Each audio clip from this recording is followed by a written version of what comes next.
McCarthy of Excelsior Community College and Dr. Pinnock of the Michael University College. Now, I attended both those institutions back in the day. So, Dr. McCarthy, I started out when I left high school, St. Andrew Technical High School. I went to Excelsior Community College. The St. Andrew Technical High School, not the... St. Andrew High School. And I went there, Mr. McCarthy, because I wanted to make money. And business administration, you offered it. And I would have transitioned, I believe, to UTech at the time. And so I started that course. And I did it for 1 year. But after that, I felt that the area was saturated, too saturated. And I said, you know, I'm going to move on. And I felt a calling, Dr. Pinnock, for the MICO and for guidance and counseling. However, when I went there, they told me I was too young. I was not fit for the program. I was a male. And they found all the reasons why I should not be in the program. But I eventually got in. But the substance of what I'm going to speak to is this now, that when I got into MICO, I barely had the resources to carry me through. But MICO was, and probably I hope still is, an institution that irrespective of your financial status, you're going to be taken through the program. And I recall a MICO University College where all my meals were covered, sir. I got breakfast, lunch, and what they called supper at no cost, sir. And then there were extras. There were all kinds of extras that you got. And then, of course, when you went on any version of teaching practice, whether it was observation or whatever, you got money. So you got your bus fare and you got your lunch money. And I recall third year in particular because I got a lot of money that time because this was a long teaching practice. Admittedly, I needed financial guidance because I spent most of the money very early and then struggled, and Carib, before it was burnt down, took a lot of the money at the time. But I went through because of how the college was structured. And you paid fees, you know. But if you didn't have the fee right up front, there was all kinds of plans. It's like they were ensuring that they were going to get you through. I graduate from that, Mr. Principal, President, to when I did my first degree. So you should know that Michael University first degree was a guidance and counseling degree. That was the very first degree that Michael offered, and I was a part of that first cohort. When I got the letter from Michael to say I got through, I realized I didn't have the money because they had sent the fee in the letter. So I did my routine visit to my mom's home, and I was there, and she said to me, "Mark, isn't it today that you should start your course?" And I said, "Yes, but I don't have any money." And she didn't go into the purse or anything. She said to me, "If you wait until you have the money, you will never do that course." That was all she said, and she continued to mop the veranda. And shortly after I said goodbye, Mom, and I went down to Michael, Marasca Road, and I started the course. When I was finished the course, sir, I couldn't pay to graduate, because you had to pay to graduate. And 5 lecturers wrote to Dr. Packard then and said they are asking him to allow myself and about 3 or 4 others to graduate and give us 6 months to pay the money. And should we not pay the money, he has the permission to deduct the money from their salary. That's how I graduated the MICO. And so as we talk about go public, fund education, I'm probably appealing for the students to say that they are a part of go public, fund education. In our private conversation earlier, we distinguished teacher education, teacher training education as having to be different from the bigger situation, because if you don't have the teachers, you don't have early childhood, special education, tertiary, etc. So I put that in the midst, and I hope it will surface somewhere in the discussion, and that our students in training in particular those at teacher training institutions, will be singled out and targeted and given the kind of scaffolding that they will need to evolve and to take their rightful place in advancing education in Jamaica. And so to the formal segment. Distinguished guests, colleagues, partners in education, members joining us here at JTA headquarters, and those participating across Jamaica and around the world via live streams. Greetings.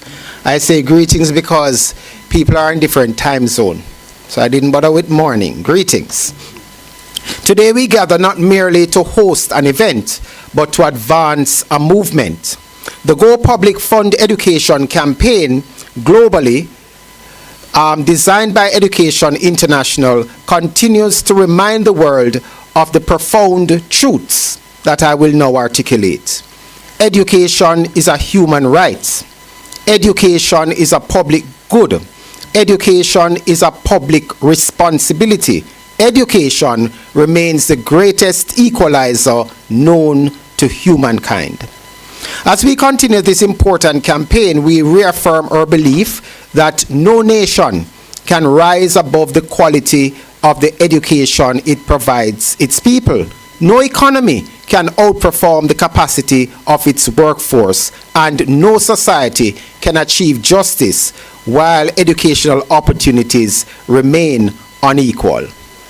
The message today reminds us clearly that funding education, valuing teachers, strengthening public schools, and investing in the future is, of course, critical.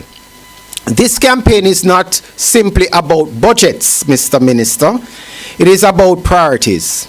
It is about ensuring that every child, regardless of circumstances, has access to quality public education delivered by qualified, respected, and properly supported educators. As we continue this global advocacy effort, we acknowledge the visionary leadership of Dr. Maluki, President of Education International, whose unwavering commitment to social justice, human dignity, and quality public education continues to inspire educators across the globe. We also recognize Dr. David Edwards, General Secretary of Education International, whose leadership has been instrumental in advancing the Go Public Fund Education campaign internationally, and special recognition to Angelo, the campaign manager for Go Public Fund Education, whose tireless advocacy and strategic leadership have helped transform this initiative into a powerful global movement, calling on governments, Jamaica included, to fully fund public education and invest in teacher profession. Together, their leadership has strengthened the international struggle to ensure that education remains a public good, a fundamental human right, and a cornerstone of equitable and sustainable development for all. Today, from the headquarters of the Jamaica Teachers Association, which I would want to say is arguably the most powerful union in Jamaica. I would go further to say the most powerful union in the Caribbean region as a member of Caribbean Union of Teachers, and I'll go further to say a highly respected union in the global landscape. With participants joining us locally and internationally, we add our voice to this growing global call. Education is not an expense. Education is an investment. Teachers are not a cost. Teachers are nation builders. Public education is not a privilege. Public education is a right. Let this gathering strengthen our resolve and renew our commitment. Let it serve as a clarion call to governments, policymakers, communities, parents, and citizens everywhere. Go public, fund education, invest in teachers, secure the future. Together, let us continue to build a Jamaica and a world where every child learns, every teacher thrives, and every society prospers through the transformative power of quality public education. Thank you, and may God continue to bless our children, our teachers, and our nation. Thank you, Secretary General. You would have recognized that he attended many institutions of learning. And he attended some of them in St. Andrew. Just to be clear, he did not attend the St. Andrew High School. I will leave it there. The time spent by the Secretary General impinged on the time that I would have allotted for the Minister. But because the Minister is coming to tell us some other things other than what the other Minister told him to speak about today, I will permit him all the time that is required. So help me welcome the Honorable Xavier Main.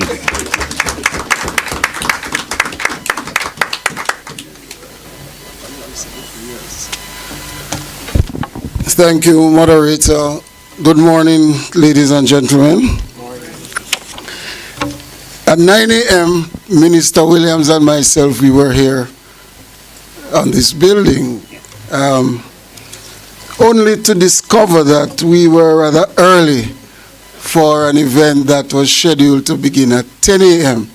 Somewhere along the line, both of us had it that the event begins at 9. And Minister Williams had other places to be for 10, and as such, she has handed me her brief for me to deliver remarks on her behalf. So, and I'm being very clear because Clayton has set a certain narrative, a certain expectancy. And I want you to know that here I am just a creature of instructions. Yes. So I'll deliver the minister's brief. Distinguished President of the Jamaica Teachers Association, Mr. Malava, colleagues from across the education sector, and the men and women who show up every day to shape the minds of this nation, good morning. Good morning. It is a privilege to stand here at this moment, not merely as a representative of government, but as someone who understands that what the JTA has launched today is innovative. Let me begin by humbly stating that education is already one of the largest commitments in Jamaica's national budget. Year after year, it commands a significant share of recurrent expenditure, salaries, school feeding, maintenance, examinations, and teacher training. Government is not absent from this space. We are in fact deeply present in it. Jamaica is a small, open economy that has worked hard to restore fiscal discipline after decades of debt accumulation. The gains of that discipline, lower interest payments, improved credit ratings, greater macroeconomic stability are real, and they are fragile. Any responsible government must weigh new spending commitments against that reality. To pretend otherwise would be to mislead the very people this campaign is trying to serve. The call from JTA for more investment in education is an honest call. As Minister of Finance and the Public Service, having to cut and carve the budget, the reality staring me in the face is where does the additional investment comes from? And how do we make every dollar already in the system work harder. That is precisely why the Go Public Fund Education campaign is not just timely, it is necessary. Jamaica is facing a significant challenge in its education sector. The lack of enough teachers in some subject areas has historically been exacerbated by migration to countries that offer more competitive compensation. Government alone, within current fiscal parameters, cannot close that gap unilaterally. The JTA's president has stated plainly that the current funding model for education in Jamaica is outdated. I agree, but an outdated funding model is not fixed simply by increasing government's share. It is fixed by fundamentally changing who contributes, how resources are deployed, and what returns we demand from that investment. This initiative seeks to rally governments, intergovernmental organizations, the private sector, and parents to prioritize education funding. That breadth of stakeholders is not incidental. It is the entire point. Government's role is to be an anchor. We set policy. We maintain the infrastructure of public education. We protect equity of access. As JTA has rightly argued, government alone cannot achieve this, and private sector investment in education is not charity, but self-interest, rightly understood. The children of today are the workers of tomorrow, and our economic fortunes as a country are inextricably linked to the human capital we develop. Every Jamaican business that struggles to find skilled workers, that loses productivity to a poorly prepared workforce, that spends on remedial training for new hires, that business has a direct stake in what happens in our classrooms. The return on education investment is not abstract. It is measurable, it is commercial, and it accrues to the private sector as much as to the state. Within real fiscal constraints, let me be clear about what government can and must do. Firstly, efficiency over expansion. The priority must be ensuring that what we already spend produces better outcomes. That means scrutinizing how education dollars flow, reducing administrative overheads, and demanding accountability for results at every levels of the system. Secondly, enabling private investments. Government can create the policy and the regulatory environment that makes private sector and philanthropic investments in education attractive and straightforward. Public-private partnership frameworks and transparent reporting mechanisms are tools we should deploy more aggressively. Thirdly, protecting the fundamentals. Even under fiscal pressure, there are non-negotiables. Teacher salaries that are at minimum competitive within the region, functional school facilities, and access to quality education regardless of parish or income level. These are floors, not ceilings, and government will defend them. To the educators present today, your frustration is legitimate. The gap between what you are asked to do and what you are given to do, it is real. Government does not dismiss that. But the solution to that gap cannot wait for a fiscal space that may never be as wide as we would like.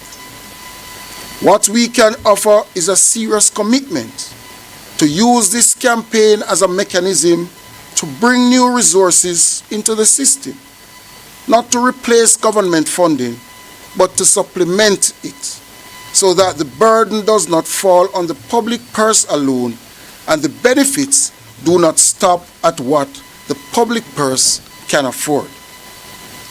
The Go Public Fund Education campaign is at its core a call for shared ownership of Jamaica's most important long-term investment.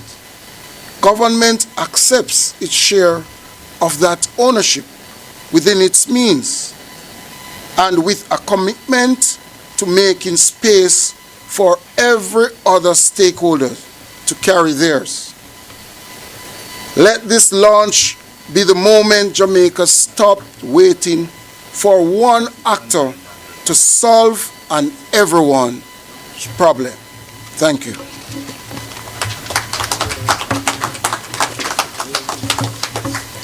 Thank you kindly. We appreciate the brief presented. It was a little too brief, and it did not include the briefing we were hoping for. But it is important that while the government is the major financial partner in education, we intend to use this forum to remind all citizens, both private and corporate, that the simple truth we learned when we ran boats in college. And that simple truth is, if you have not contributed to the pot, you shall not be present at its sharing. Too many freeloaders. At this time, we are going to invite our president, Mr. Mark Malava, to give his comments.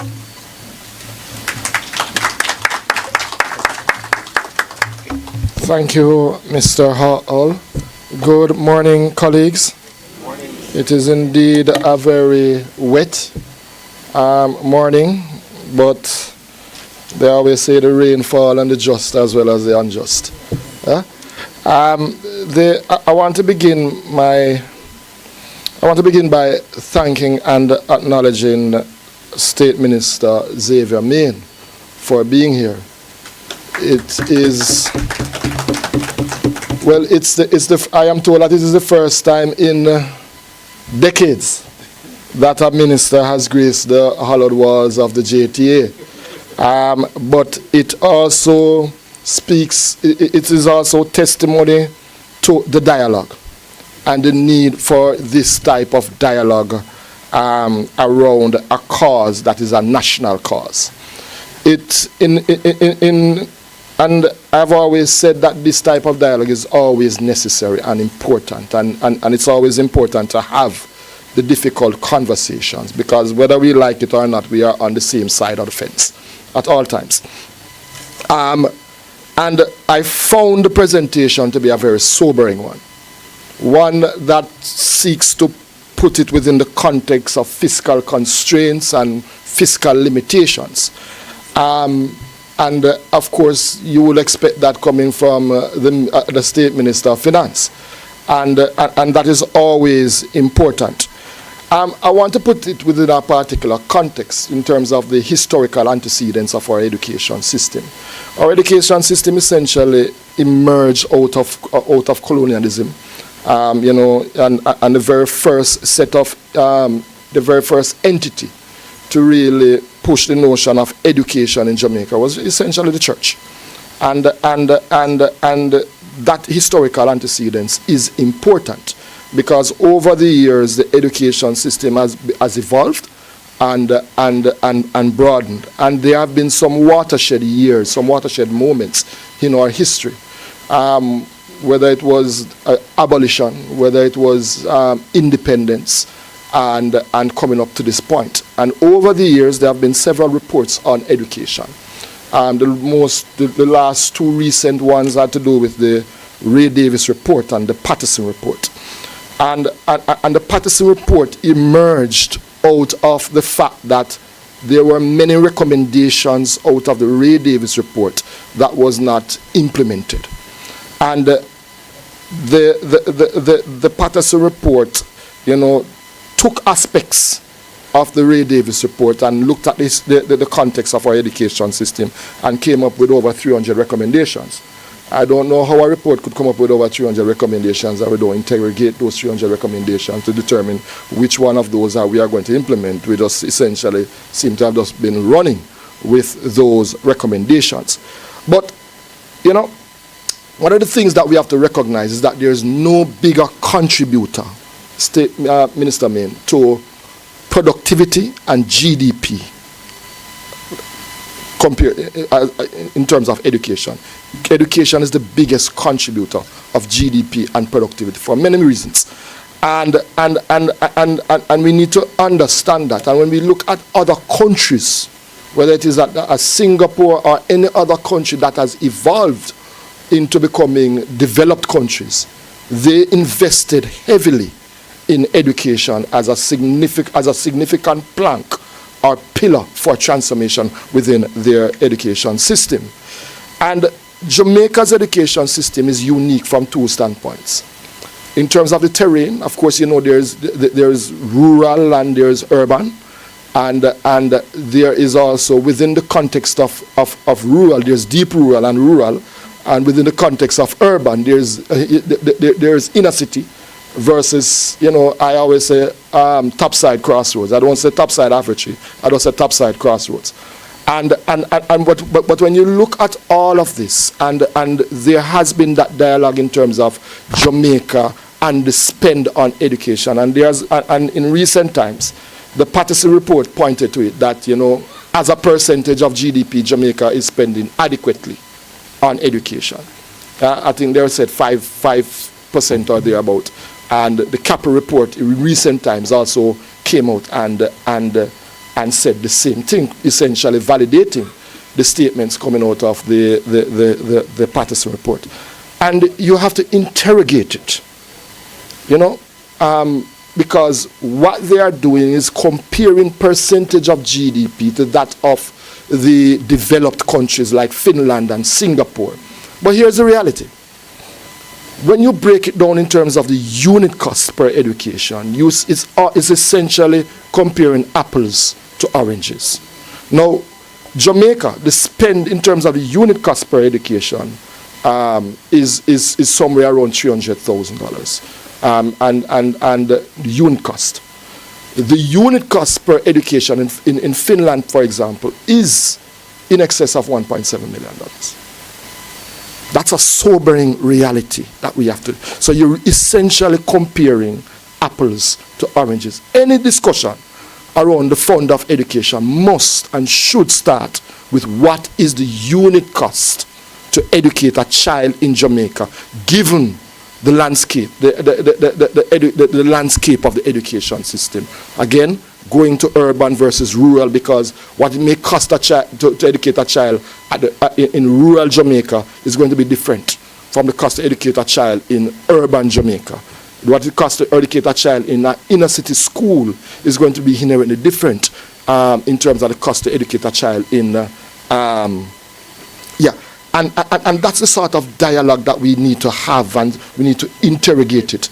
And it must be done within the context of what the minister has outlined in terms of what the fiscal spaces are, or what the fiscal space is, and how do we pool resources. Because in order to fund education, it's going to cost. And let's break it down. I mean, coming out of the Patterson report, I think Linvern will speak to it a little bit more. But there was a budget, and it was that budget coming out of the Mona School of Business.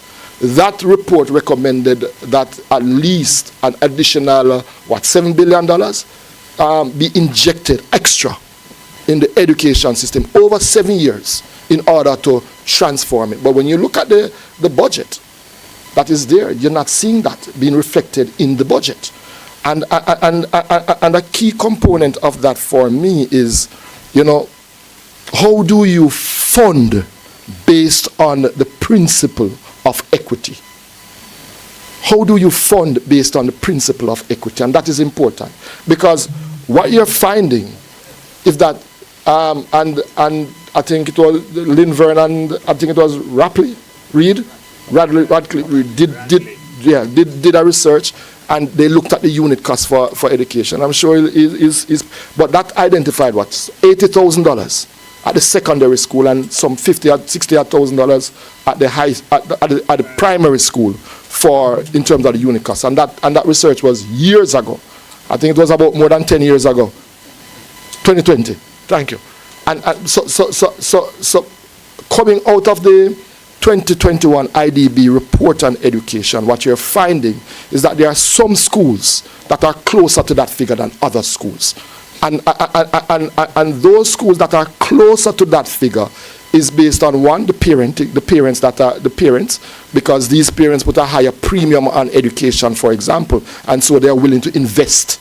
Yeah, some schools are able to attract more investment in their school, whether it is that of past students, whether it is that corporate Jamaica. So they are closer to that figure than other schools that are unable to do that. And then when you go down and drill it down even to the primary school level, you find that the disconnect is greater down there. And as such, we have to have that dialogue, that discussion as to how do we properly fund education from a state perspective, because the state has an enormous responsibility in achieving this, but on an individual, corporate, and even a past student perspective. And these are the things that we have to speak to. So I look forward to the discussion, I look forward to the debate, and I hope, Setjen, that we will have a paper coming out of this, to present to the country, to present to the Ministry of Education as to what are the things that are emerging out of this. And I will end there for now. Thank you very much. Thank you, Mr. President. The sobering thoughts and the consideration. Just to indicate, my president said a paper should be presented. I have one. I will present it immediately. But at this time, we're going to go online and invite our Education International Regional Representative, Miss Nadine Malloy, to come in via the internet that is not working. Really? You hear me? Oh, she's hearing me. She's here, man. Hold up just a bit. We have not yet patched you through. Yes, Nadine, we're hearing you. Oh, wonderful. Okay, so good morning to the President, No, we're the not Secretary seeing you. General, Minister Main, all the other distinguished officers of the Jamaica Teachers Association. I greet you well. I am most sorry that I cannot be with you in person this morning. Duty calls, and I am with the Teachers Colleges of Jamaica for our annual retreat. I honored to continue to serve the teachers of Jamaica and the teachers of the world on Education International Executive Board. And I listened to our Secretary General share quite a bit of background and name a number of persons who are integral to driving not just the political, but the administrative agenda of Go Public Fund Education. This is a campaign. Education International has several campaigns. Teacher Planet is one of them, looking at climate change. And this one speaks to the heart of union business. So the Go Public Education Fund Education campaign, is one that has been endorsed by the board, the executive board on which I serve. And there are a number of us whom I am not able to name them this morning, who are tirelessly working across the globe to ensure that this message reaches just about every union, that every nook and cranny, as we say in Jamaica, become aware of the campaign and the benefits that are to be derived. Any part of the globe that you go today, the campaign is alive and well there. And basically what it says is that it's an urgent call that we as unions on the ground are amplifying for governments to invest in public education. Yes, we recognize that there are private partners, but our focus is on public education. We see it as a fundamental human right, a public good, and we want more investment in our teachers. We find that our teachers are the single most important factor in ensuring that education drives workforce development.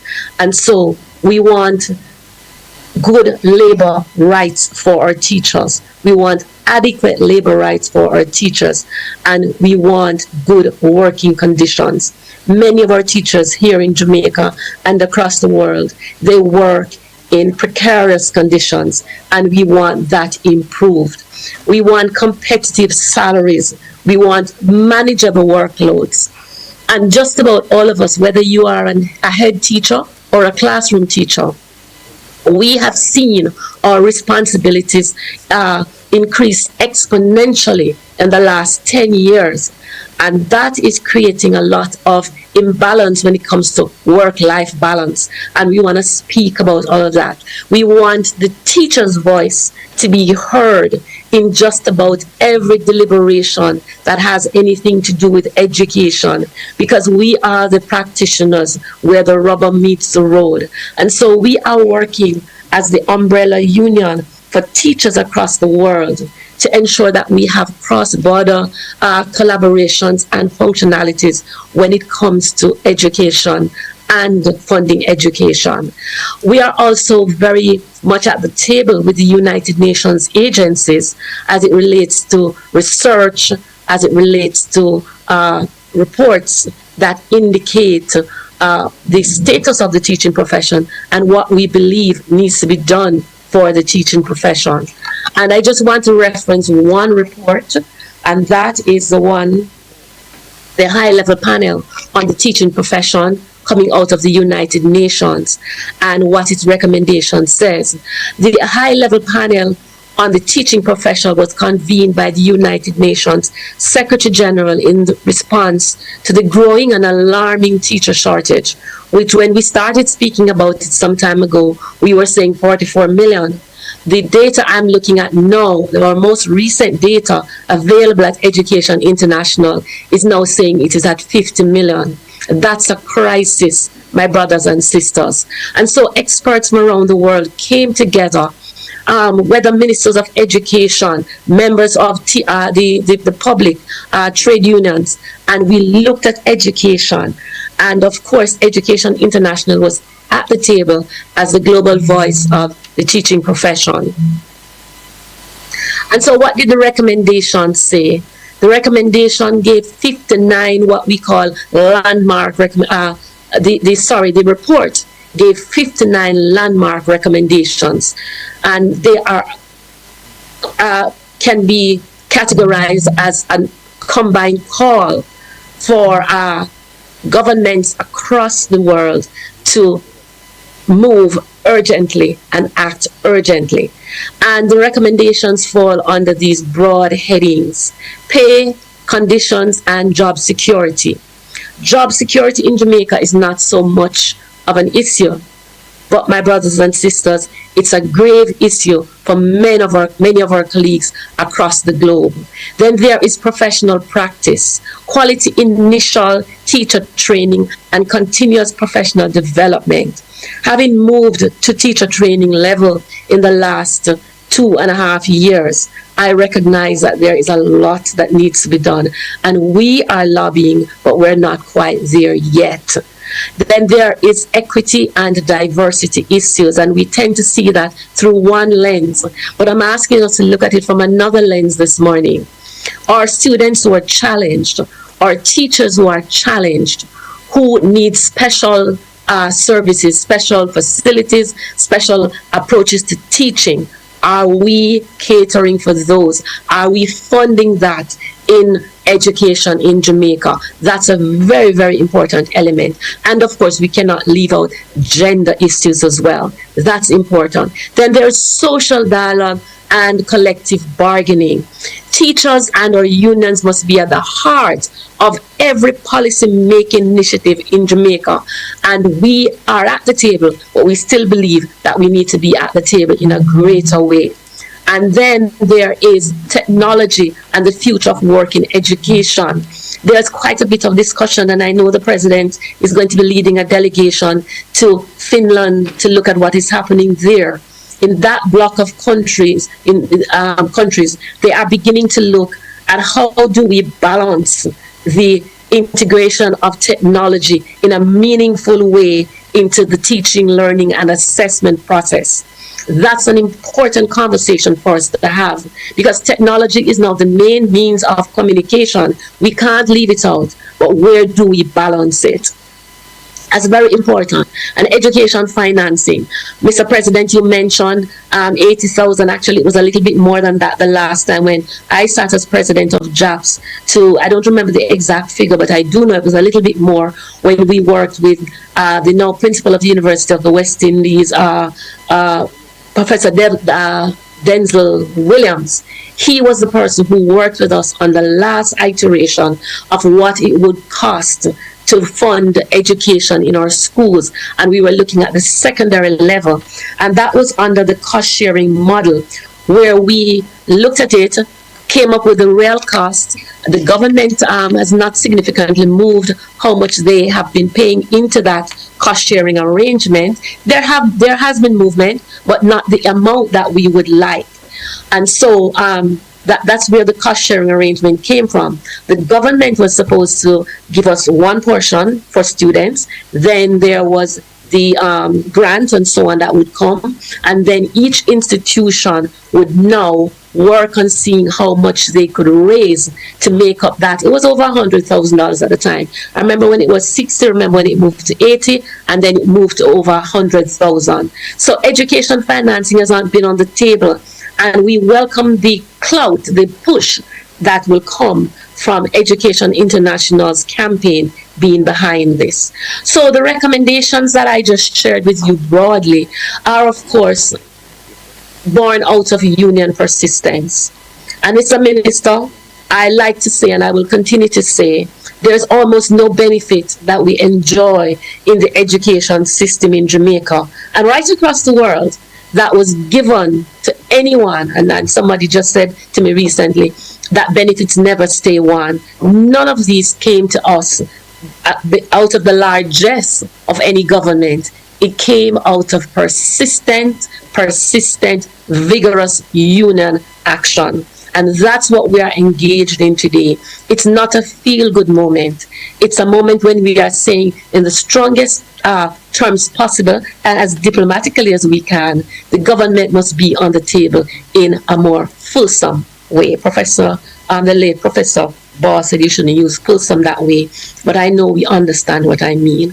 So I thank you very much as the voice of Education International in the region for giving me this opportunity to share with you and to just share that perspective. Thank you so much, and I must run back to the retreat now. Have a blessed rest of the day, and may the conversation be very fruitful. As we say here in Jamaica, the Jamaica Teachers Association, we continue to unite and serve. Thank you. Thank you kindly, Nadine, for those wise words.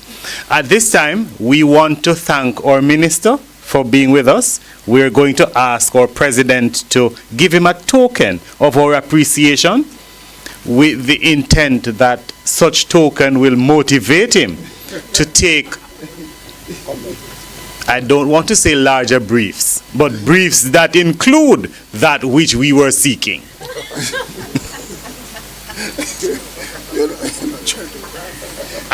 No, that is not called bribe. That is called motivation.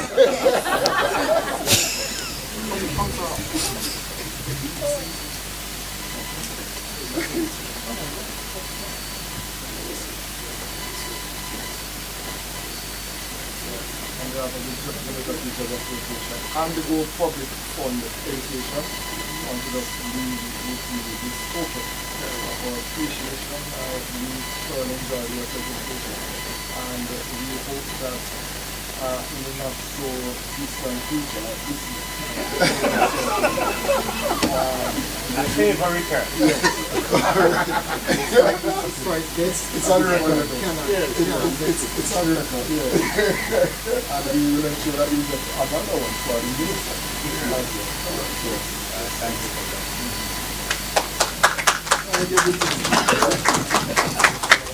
that. So we are going to be adjusting our head table.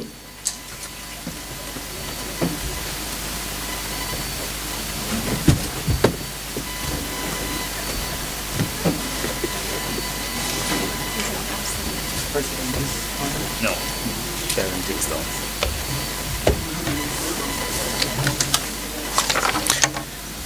So colleagues, we are going to invite Dr. Latoya Reeves, Lieutenant Colonel Paul Scott, Dr. Jacqueline Hendricks, Mr. Brian Anderson, Mr. Jacob Stewart, Mr. Linvern Wright, and Dr. I apologize profusely. Mr. Stuart Jacobs. The challenge is when you have multiple surnames. But I shall not make that mistake again. We're inviting those individuals just to come to the head table while Mrs. Aniona Jones will give us an overview of the Go Public Fund Education Program. Yes. Yeah. No, you go to the back. Please cheers. The count here. Sure. Yes. Right.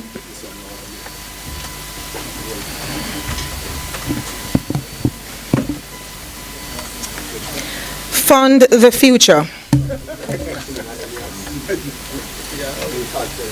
We have quite an erudite panel.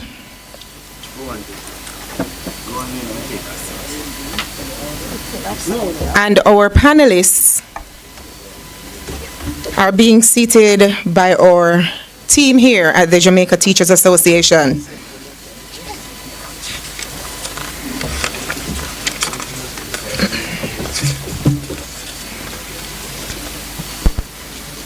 Now raise your hand if you think that funding education in Jamaica is one of the most important decisions that any government will ever have to make.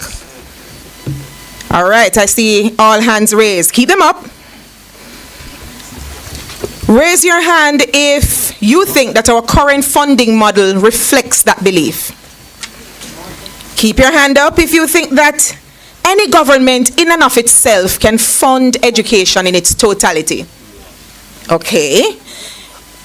Keep your hand up or raise your hand if you think that the educational cost is truly, fulsomely understood by everyone. Raise your hand if you think that the most important investment that Jamaica can ever make in its future is to consider how much we actually spend on education. All right. Now, because we share the belief that funding the future is critical to the development of the country, the Jamaica Teachers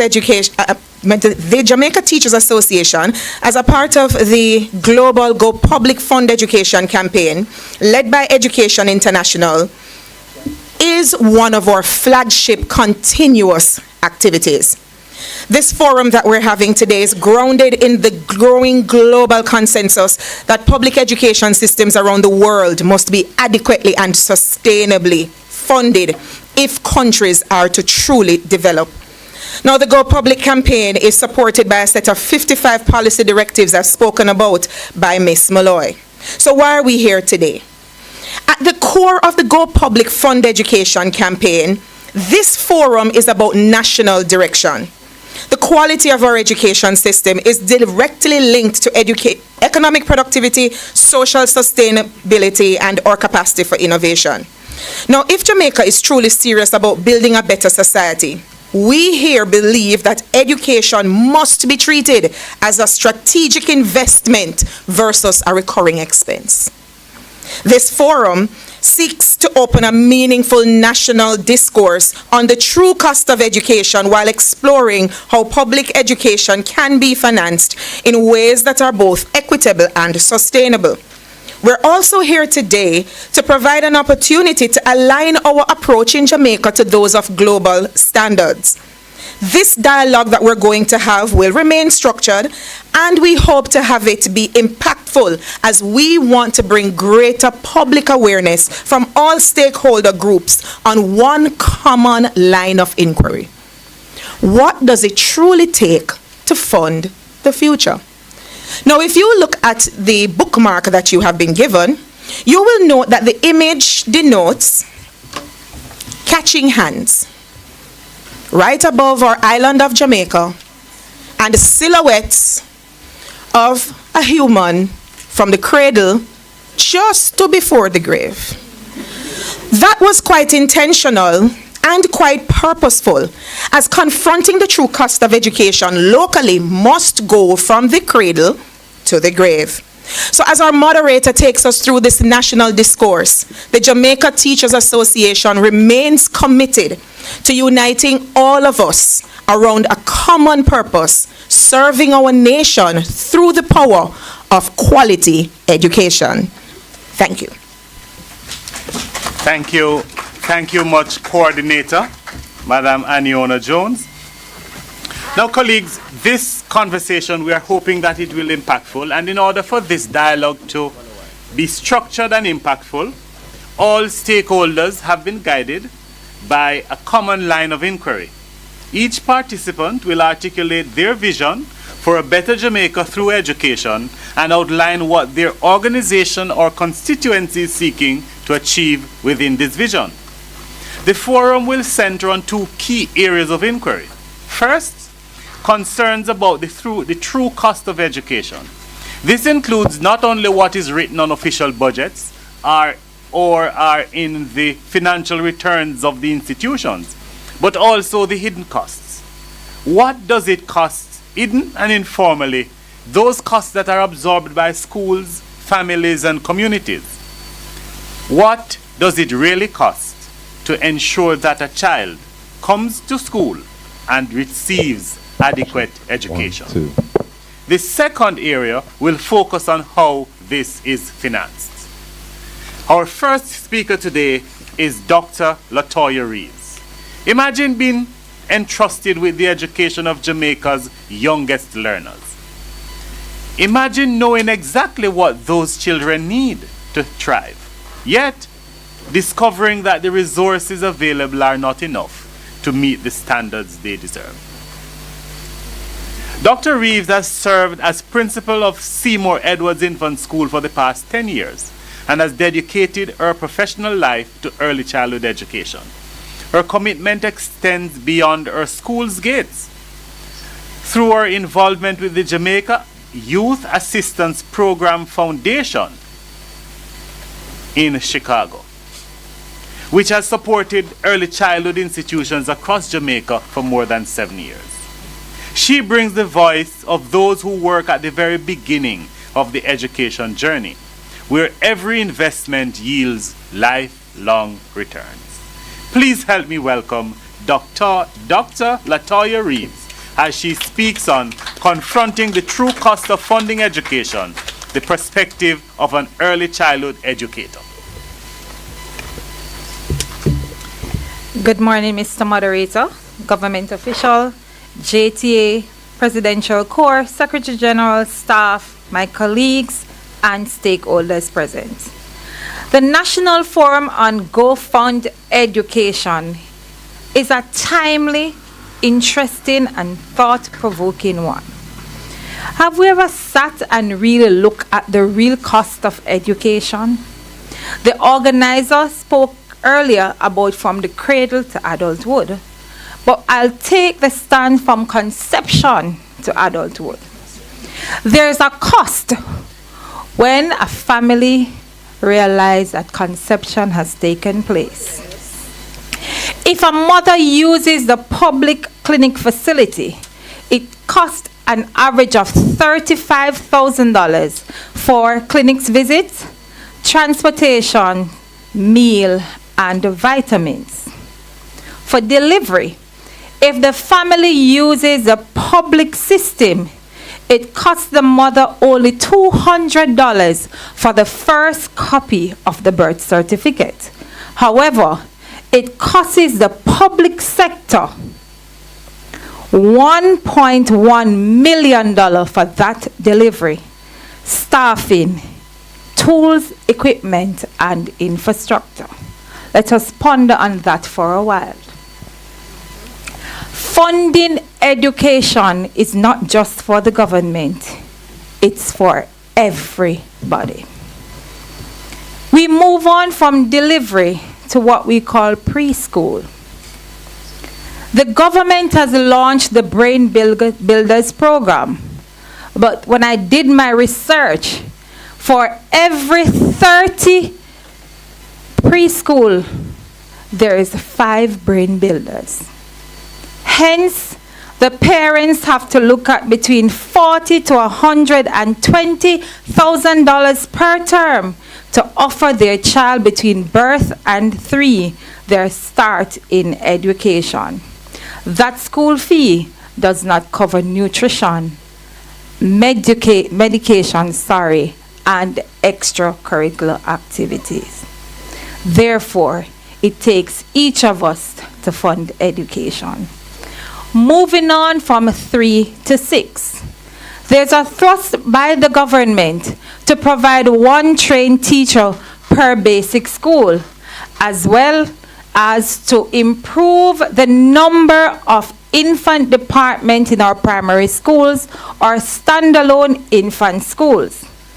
While the government focuses on salaries for these staff members, we have to think about the infrastructure. Not just the mere building, but the quality of water that is used for the children to wash their hands. The lighting, the colors that are used to paint the classrooms, the spacing between the play equipments on the playground. And may I go back to staffing? While the government pay them, each staff on an annual basis must have a police record that costs an average between $3,000 to $7,000. A medical certificate, a food handler's permit, and that's for another time because some parishes get it free while some have to pay. So have you been doing the calculations so far? Who is responsible for funding education?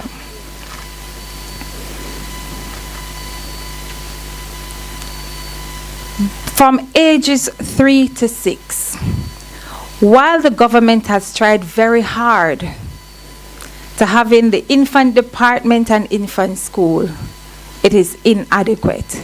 Hence, parents are asked to send their children to private preschools or basic schools. These fees ranges from $10,000 to $250,000 per term, excluding extracurricular activities, excluding nutrition, excluding medication. I did a research about a month ago, and if we look at our environment, 30% of our children from birth to age 6 have been found with various illnesses. They were healthy at birth. So education not only look at academics, we look at the holistic approach. Is our environment healthy enough for our children to play?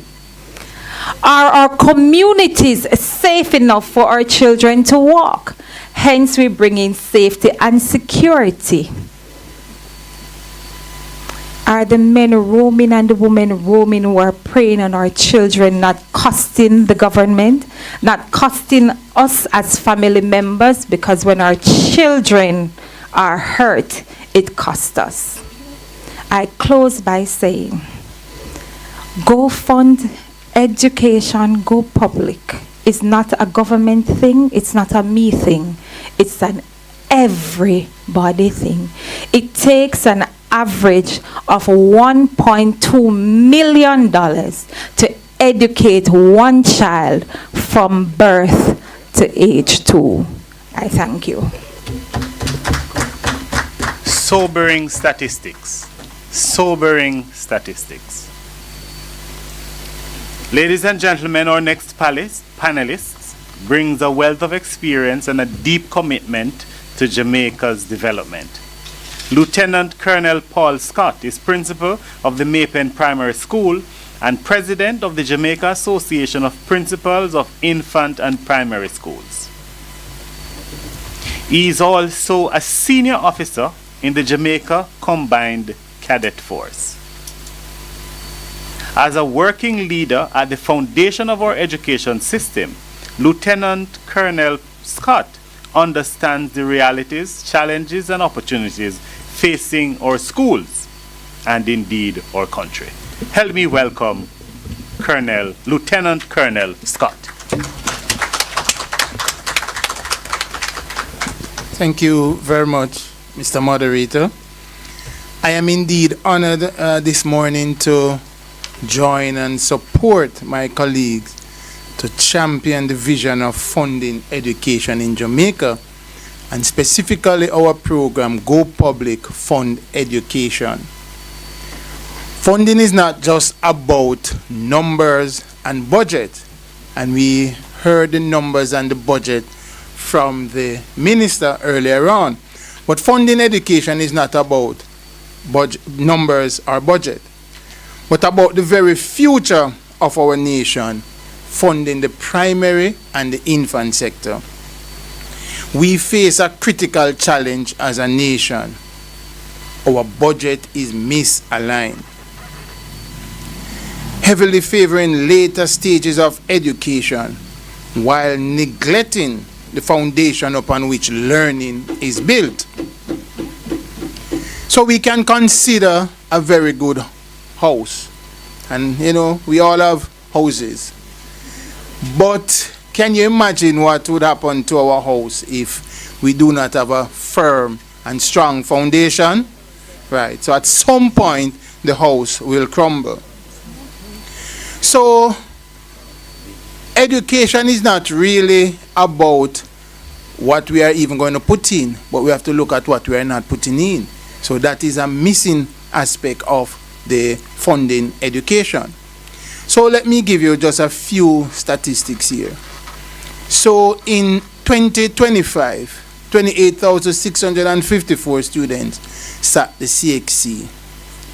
But in 2024, 34,927 students left primary school.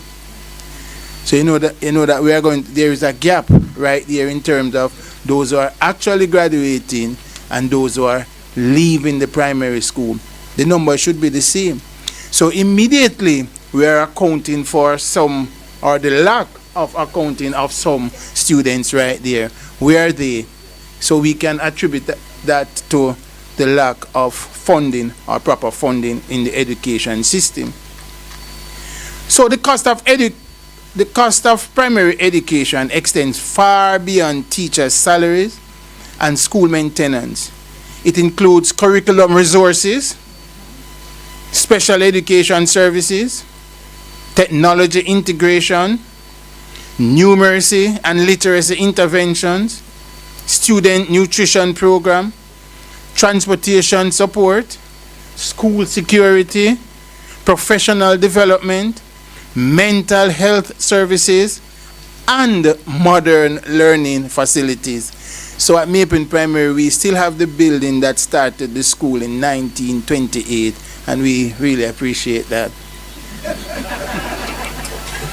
Additionally, schools must address the impact of poverty, learning loss, trauma, and chronic absenteeism, all of which require targeted intervention and additional funding or additional resources. When these costs are not adequately funded, schools are forced to rely on other sources of funding. So, you know, we are in the primary sector, and so we want to start with other sources of funding. And you know that main one that primary sector is engaging, huh? Fundraising, thank you very much. Right, but we have community donations, contribution from parents, corporate sponsors, NGOs, friends, etc. So we have to fill the gap there. This creates disparities between schools serving affluent communities and those located in economically disadvantaged areas. Consequently, educational opportunities become dependent on a school's ability to generate external resources rather than focus on students' educational needs. So our organization, as we are just looking at the idea of funding education, so this Go Public Fund Education event is really a timely event, and I'm quite sure this will accelerate our own plans that we are putting in place. So we have looked at things like needs-based funding. I guess we will discuss that some more. We look at things like a National Primary Education Development Fund. So we have models already that exist in other areas. You know, we have NIF, and other funding models that exist. So would really want to tap in and to approach some of those. We want to invest aggressively in early literacy, and my previous speaker, who is from the infant sector, spoke at length about the cost of funding education within the primary sector.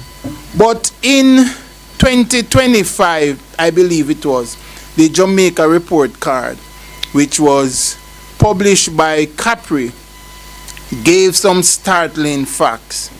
And I just want to highlight a few of them so that we can have a better understanding.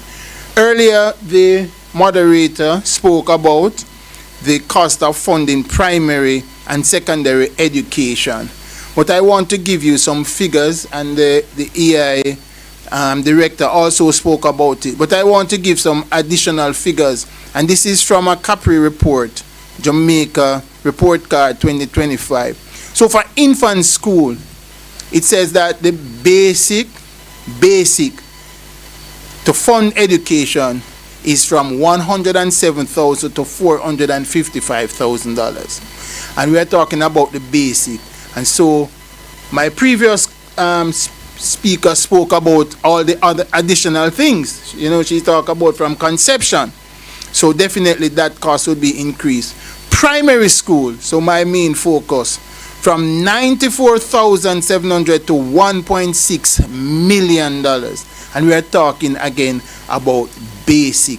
And even though the ministry would have covered some utilities and so on, you know, it means that the cost definitely would have been more. So, colleagues, I think this Go Public Fund Education is a timely intervention, and I too join and support the main organizers, and my organization certainly will be a part of champion and advocating for a better way of funding education. Thank you very much, Mr. So Lieutenant Colonel, the statistics you gave, you did not tell us the time frame. Were those costs per year? Correct, cost per year, per student. Cost per year, per student. Thank you kindly. Now imagine being told that your child will never learn, never communicate effectively, never live independently, or never contribute meaningfully to society. For many families of children with special needs, those words can feel like a life or more a death sentence. Our next speaker has spent more than 2 decades proving that those predictions do not have to be the reality. Today, as acting principal of the Ina Bartley Academy of Excellence and 4-time chairman of the JTA Special Education Committee, She continues to fight for a system that sees, supports, and values every child. Driven by the belief that we must train up a child in the way he or she should go, she challenges us to ensure that no child is forgotten after graduation and that every learner is given the resources needed to become a contributor to society. Please help me welcome Dr. Jacqueline Hendricks. Thank you so much, Mr. Moderator. Good morning, colleagues all. And yes, indeed, it is more than a death sentence. I remember when I was told that my child would never communicate with me and that he would never respond to me. Immediately, that is a cost. Yes, yes. As I prepare for today's discussion, one statistics from the Jamaica Education Report Card stayed with me. The report highlights that students with disabilities continue to face significant barriers in both access to education and educational achievement. Despite years of progress, yes, progress has been made in the special education arena. Far too many of our children are still not receiving the support they need to reach their full potential. As a principal, an advocate, and a mother of a son with a severe autism and multiple intellectual disability, I know what it means to search for services, to pay for assessments, to wonder what happens after school ends. I know what it is to want a good night's sleep. I know the reality, not the statistics. To be fair, Jamaica has made important strides. We have expanded access to education for students with special needs. We have increased awareness of autism and other disabilities. More schools are embracing inclusion, and more schools are now treating solely with special needs. For example, the Ina Barclay Academy of Excellence. We cater to students who are diagnosed to be intellectually challenged. You know of another word for persons who are intellectually challenged? That's the institution we operate on a pillar of love.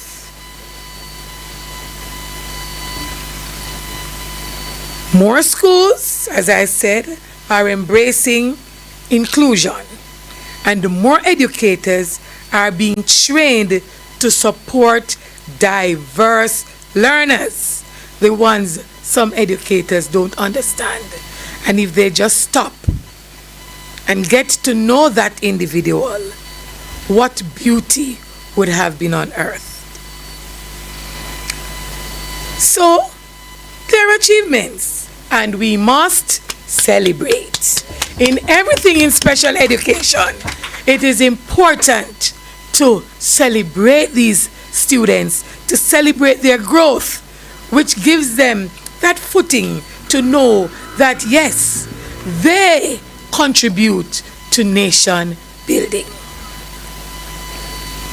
However, we must confront reality. Many families struggle to access assessment, therapy, assistive technology, transportation, and specialized support services. Schools often do remarkable work with limited resources. Parents continue to bear costs that they rarely reflect in education budget. The impact of these gaps is significant. Children fall behind academically. Families experience financial and emotional strain. Talented young people leave school without the skills, support, or opportunities needed to become independent and productive citizens. And at Tina Barclay, we stress and we emphasize, our motto says, adding value through skills and experiences. And we not only do this for our students, but the families also. If we continue with our present funding arrangement, we risk creating a system where the child's opportunity depends more on their disability or family income than their potential.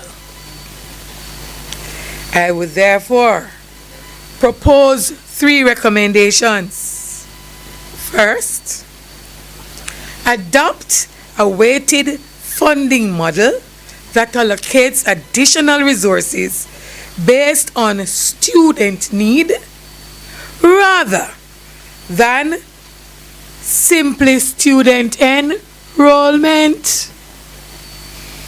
Each child comes with his or her different challenges, which requires different, should I say, when you're sick, we all go to the same doctor, but this prescription is different. So therefore, when we get to the pharmacy, we need to get our own drug. Second, increase investment in specialized support services to include psychologists, speech therapists, occupational therapists, guidance counselors, not only for the students, but for the teachers also. Teachers' aides, social workers. Thirdly, strengthen the transition program that prepares students with disabilities for tertiary education, employment, entrepreneurship, and independent living. They have much to contribute, and I'll refer at all times to the Ina Barclay Academy of Excellence. We are a skill-based schools. These students are not necessarily literate, but their minds are so wired to a particular skill that they become masters at it. We took a risk training those students, preparing them for CSEC, which was not a part of the plan. It came from our pockets mainly because we were testing something. We sent 5 students to CXC, 2, then 3. We walked away with 2 grade 2s and 3 grade 1s.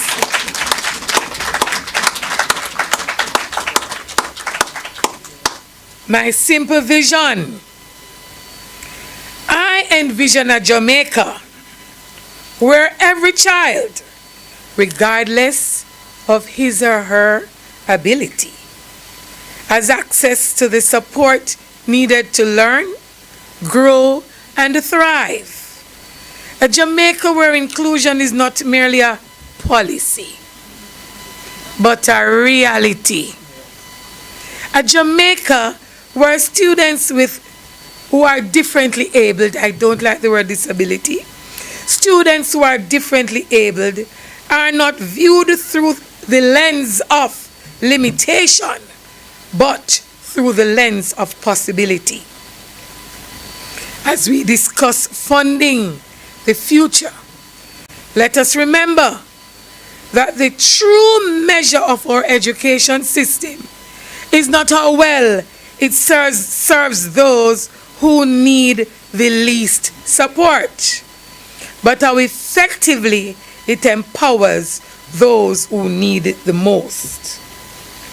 How a nation funds its vulnerable children reveals what that nation truly values.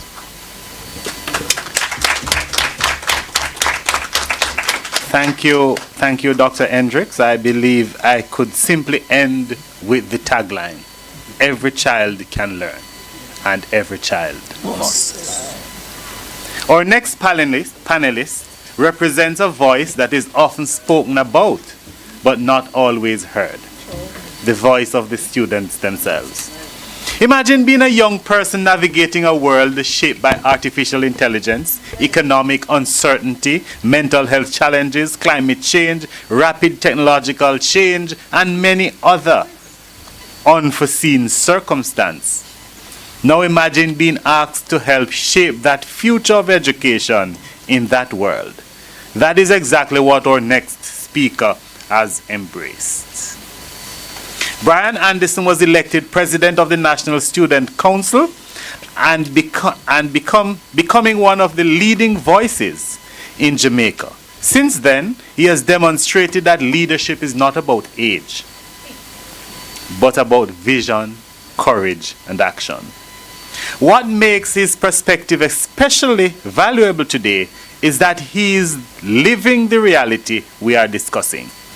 He understands firsthand what today's students need and what tomorrow's workforce will demand.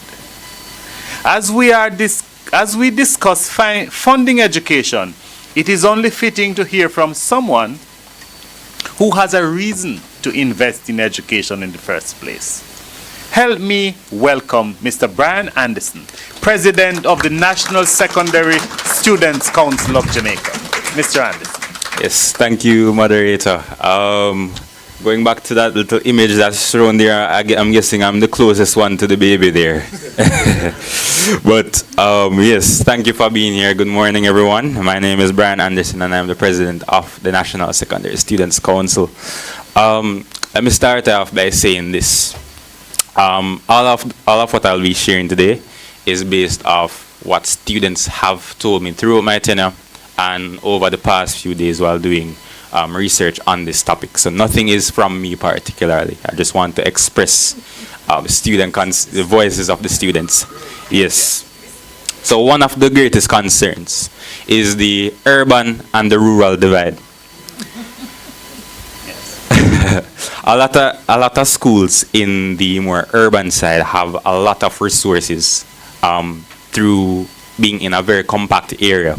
A lot of companies, a lot more general resources are here for them to draw upon. They're more able to readily access members of their past students association because a lot of persons are associated with the Kingston area. These schools depend on these personnel and they get funding from this. However, if we look at it from a rural side, a rural-based school, they do not have this type of access because less persons live in these areas, less persons of wealth live in these areas, or persons with less resources. So you would find where, for example, let's say Woolmers, somebody is here from Woolmers, you would find a past student from Woolmers popping up a lot more frequently compared to somebody from Monroe College. So yes, and it gets them to a point where they're more closely associated with their school and feel more urged to support their institution. Additionally, resources are not equally dispersed. We find this. We often find times where a certain school may get something while another one may not get something. Even for rural schools, you just give these particular schools something and then another school does not get something. It creates a sense of inequity. And this is very unfair for several schools because many of them may be even struggling more for certain schools. I remember once where a school was given $1 million from a overseas organization. Not going to say the school, not going to say the school, but they were given $1 million US, and they are more of a traditional school, and I would think that this school needs less compared to a school that is less traditional and is struggling to procure resources. So examples like that, and even for infrastructural facilities, schools struggle with that, especially with the passing of Hurricane Melissa. Even though a lot of schools have not been fully repaired despite the efforts of the National Education Trust. Schools have not been repaired. For example, Herbert Morrison, their school still has a lot of roofs that have not been repaired. Not sure if Mr. Lindburn Wright school has been fully repaired as yet. No, it has not. So prime example right there. So a lot of schools were struggling before the hurricane with infrastructural facilities, and now since the hurricane has come and passed, it's even worse.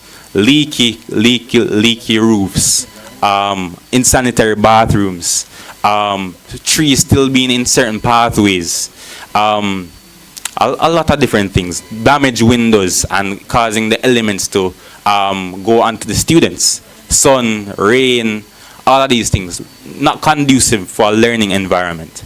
So these are some of the things that the students are exposed to. Additionally, schools lack proper resources in terms of computer labs, science labs, lab resources. They lack these resources. My school, for example, we don't have all of the resources. We try to, my principal tries his best to get all of the resources for our school, Mr. Mark Smith. Do not speak for him, my brother. Okay. Yet nonetheless, our school tries to get the resources, but I can't say the same for other schools which struggle even more than us to procure these resources.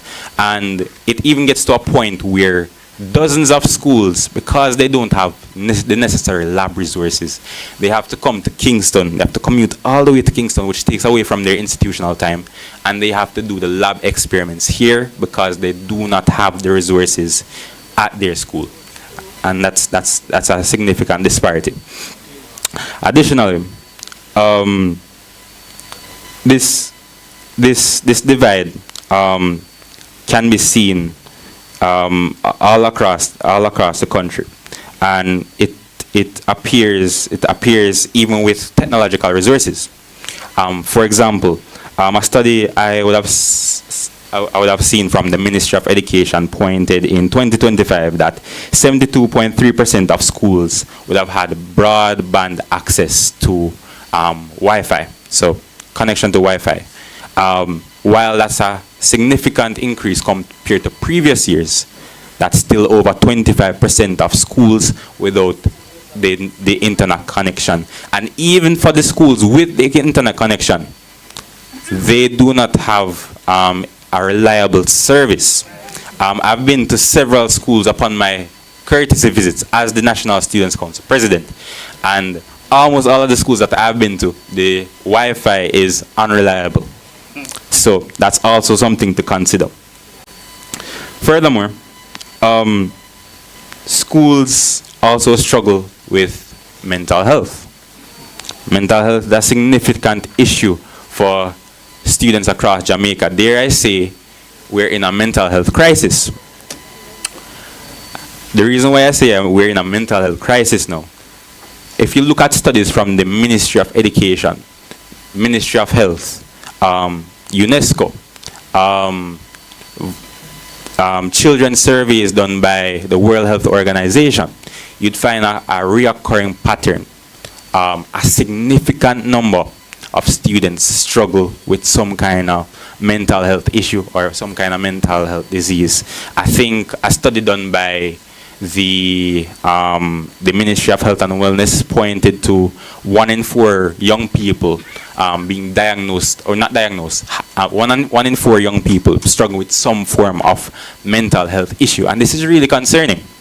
This is a really concerning information.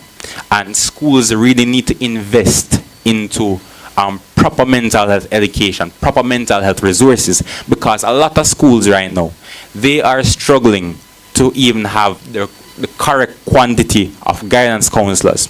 Currently, the ratio stands at 1 to 500 guidance counselors, and schools do not have this ratio. And even this ratio is way too large. I believe that the ratio should be about 1 to 200 at least.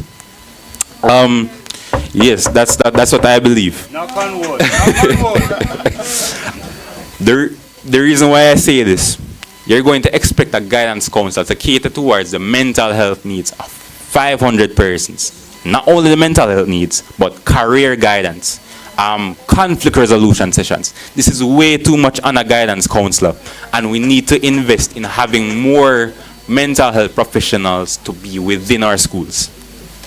We need to invest in our mental health helplines, streamlining them into our schools so that everybody has access to these kind of services. We need to have spaces where students can confidentially share mental health issues or mental health concerns. For example, a school I would have recently been to, Holy Childhood, they do something called Mental Health Wednesdays, and that's dedicated to students having a space to just vent out any concern. And they can freely do this without fear of any person venting out the information to other personnel of the school. Because why? They have personalized mental health professionals that are not a part of the school to be in the institution on these Wednesdays. So this is probably not possible for all schools in Jamaica, but we can at least try to make strides to replicate something of this sort. Even if it's to a smaller degree, it would significantly reduce the mental health burdens that young people across Jamaica face. Time. So I'm going to wrap up now. Investing in education is not only about investing into the academics or the curriculum itself. It's also investing into the tangible and the intangible resources that persons need to have a proper education. So with that said, it's upon us as students, it's upon us as administrators, upon us as teachers, and it's upon us as policymakers to make strident changes in education through funding. I thank you. The Bible says, a little child shall lead them. I want to apologize for putting forward a claim that asks for 300 to 1 guidance counselors. We erred. The person with the perspective said it should be 200. Yes. Mr. Malava, you heard. Your claim should have said 200. Yes. Good. That is why I apologize first.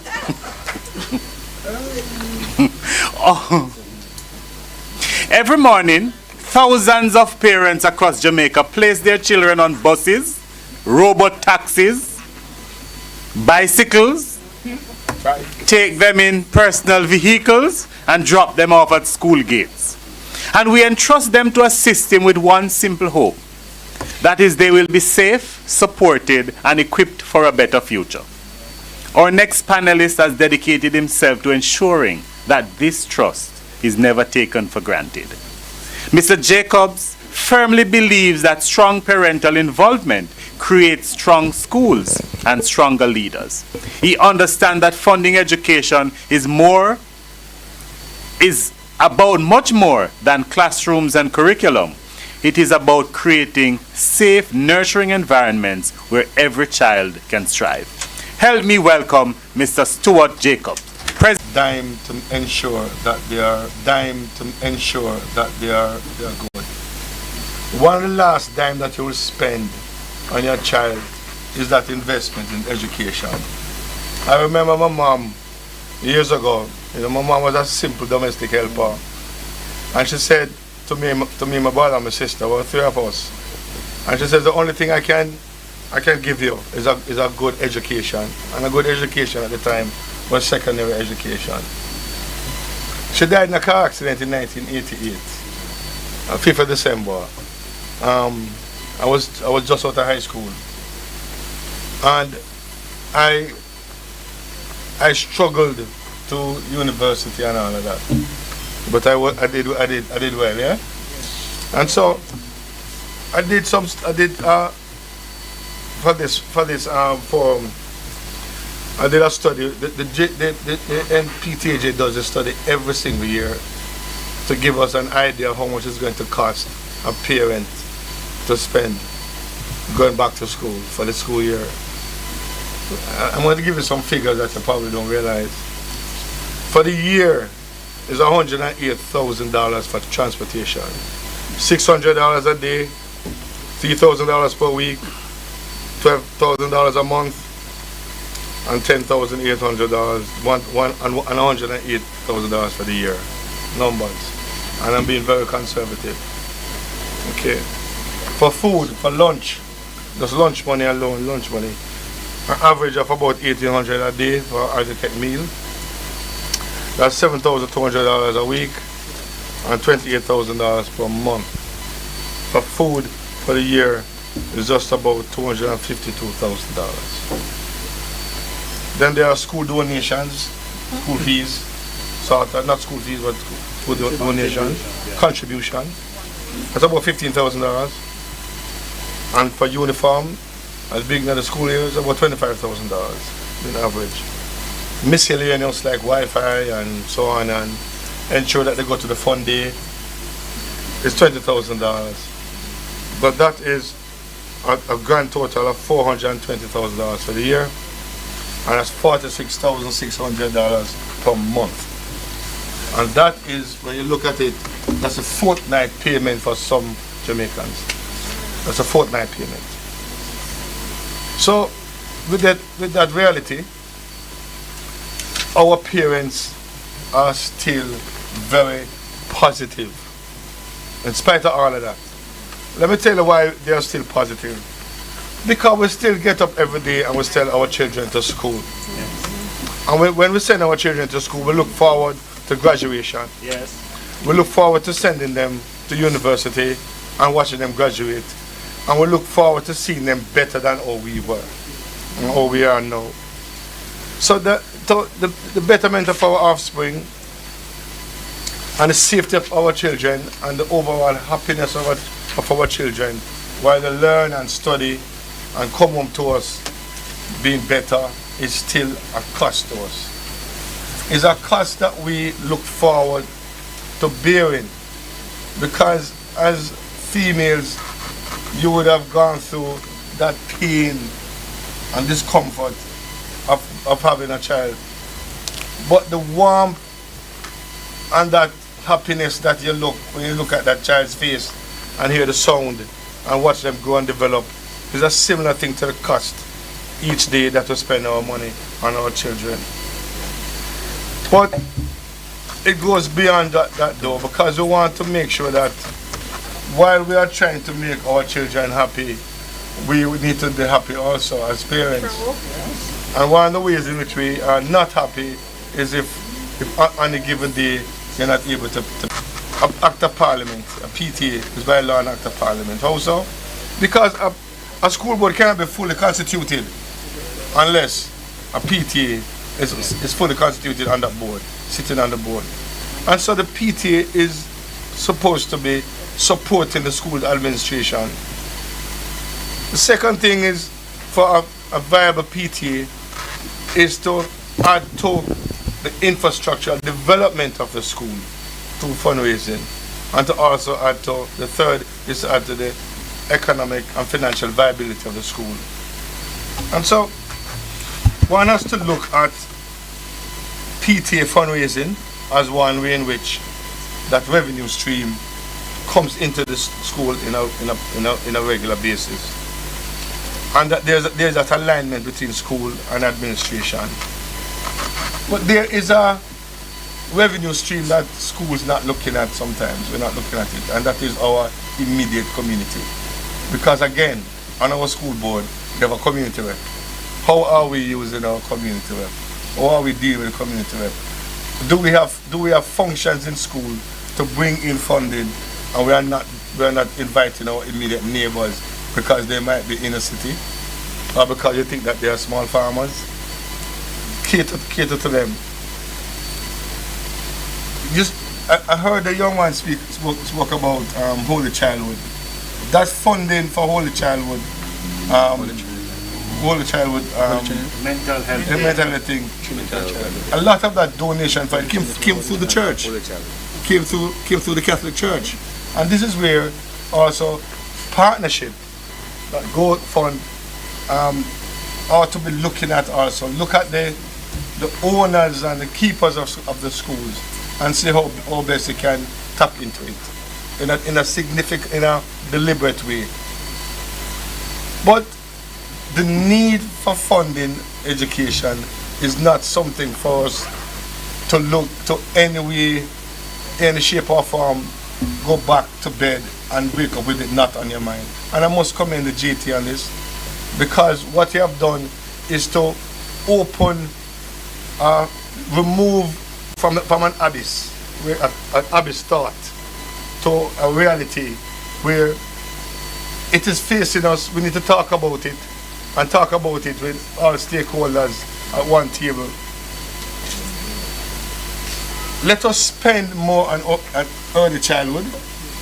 I'm asking that to spend more on early childhood. I know there's a lot of plan for the early childhood agencies and commission to be doing to do a lot now, and I do understand that more funding is available for early childhood education. School needs to look at sustaining themselves. There are schools with tremendous properties, and how do you use your property? Can't we look at revenue stream within the school to see how best it can be sustained? Because although we're asking government to give more, we're asking our parents to give more, but principals create a form of, along with your PT, create a form of development. You have a development fund, but development, revenue development within your school. Look at the school as a business. Look at the property as a business, and see how, as long as you stay within the Education Act and regulations, to see how you can use that real estate to benefit. In closing, the parents of Jamaica expects educators to send our children back to us better. The parents of Jamaica know that it comes at a cost. The parents of Jamaica are willing to participate in that cost. Yes. Bring the parents of Jamaica in a deliberate way, fashionable way, not forced, but forced somewhat, if you know what I mean, to be a part of it. They are willing, and they are a serious revenue stream. But in closing again, well done JTA on this. It argues very well for the future of the partnership between government, parents, teachers, and of course you, our students. Thank you. Thank you. Thank you much, Mr. Stuart Jacob. And we have taken key note of the oxymoron. We will force them not forcibly to participate. Thank you.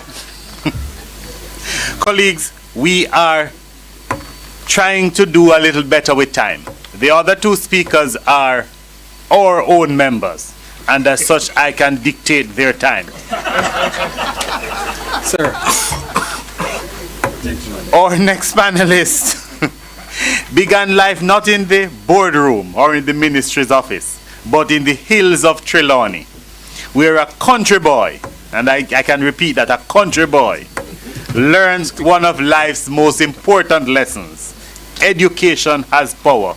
to transform life. Throughout his distinguished career, he has led some of Jamaica's secondary institutions, serving as principal, first of Troy High School, later Rossies High School, and now William Knibb Memorial High School.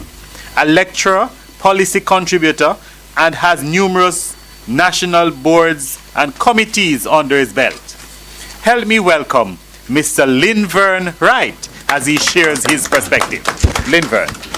Okay, good morning, everyone. 5 minutes. Yes, sir. Thank you very much. I have some slides, and they'll be quick. So I'll forgive me for passing the platitudes and everything.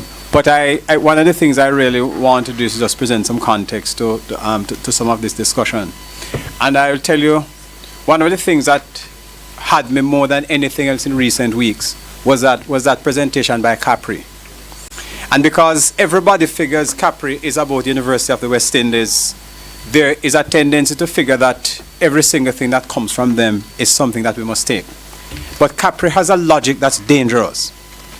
And I think I'm not joking about it. And it's one of the things that I wish to debunk today, because if it is that we are going to speak to funding education, there's a philosophy that is underpinning much of what we talk about in funding now, that I think we have to be very careful not to become slaves to as educators. We must be critical about it, and we must think about how we're going to be doing what we're doing. So I want to look at GDP versus per capita, which is about that Capri problem. I want to look at Caribbean comparisons, because one of the things that we keep on doing is we keep on saying we are spending adequate amounts on education. But I want you to know that Barbados, that is spending the same 5% of GDP, actually spends 4 times more per student than Jamaica does. So those are some of the things that we have got to pay some attention to. All right? Jamaica's capital push, I show you how some things about it can be misleading, because one of the things that we have not done over the years is that we have not looked at the fact. If you look at how we have spent on security in Jamaica, look at what has happened for policing and security in Jamaica. Most of our police stations have been redone. We have given the police more in terms of ammunition, we've given them more, and we are celebrating in crime now. In the same period that we had that kind of spending for security, the capital spending for education was less. And there was a feeling that education ought to have done better given what we got. But the capital, which is what capital spending is, really a value-added spending. And if it is that you don't add value in terms of investment, you're going to have a problem. So you heard the minister here saying that it's kind of not really an investment, but it's an investment, right? And per student adequacy funding models, I'll just end with that quickly. But just quickly to point out to you the fallacy of speaking to GDP per spending and per capita. If you look at what the inside says there, a country spending 6% of GDP on education may still deliver fewer dollars per child, okay, than a wealthier nation spending only 4%. So just think of a household, right? My good friend here, his household earns $12 million per annum. Mine earns $1 million. And we're both spending 4%. Will Marian do the math for me? Right? All of you in here can do that kind of math. I don't know. So it's a misleading thing when you speak of low-income economies. Very misleading. So I wanted. So our Minister of Finance says it. Capri says it. Many people said, and I'm very disappointed. Capri, you don't understand how disappointed I am, because I think they have the comparative data to do this kind of work for us to understand that it is not percentage, but per capita. How much do we spend per child? That's an important thing. All right? Caribbean comparisons for us to understand now that there are people like us who have prioritized education. So if you look at Jamaica, over here we have the GDP spending, the per student spending. So Jamaica spends 5.4% of GDP, but it's 1,100 US per person. Right? Barbados spends 6.7%, just about comparable, but it's what? 4,200 US per child. Barbados' literacy rate is about 99%, Jamaica is about 89%. And 89% literacy is not something to write home about. So just understand that, because you're looking at minimum benchmarks for that. And you could look at other countries just to show where we're comparable. In fact, of the countries that we have there, DOMREP, Trinidad, Barbados, we are the lowest in terms of per student spending. Although Trinidad spends 3.6% of GDP on education, They spend 3,500 US per child, while we are spending. So understand those things. If I do nothing today, I just want to debunk that. And when you hear them say, these are the kinds of things that we need to have out there. All right? Household spending is another quick thing that I need to talk about. And what I'm going to say about this might be controversial. But we have to understand that household spending must not be a substitute for government spending. It must complement it. Because if we are going to leave household spending to become the basis on which we decide that our children are going to be educated, or vulnerable that my colleague here speak about, going to be left. So there has to be a guaranteed spending on each child, where if it is that somebody is going to give some more, then it's going to complement. But what you can do is that you can say each of our children really has enough being spent, and what we're doing is we're topping up. So we have got to move away from this thing that some schools are getting from private sector. If a parent who is very wealthy decides that they're not giving Wolmer some money, Wolmer suffer the next year. A school can't work up that level of tenuousness.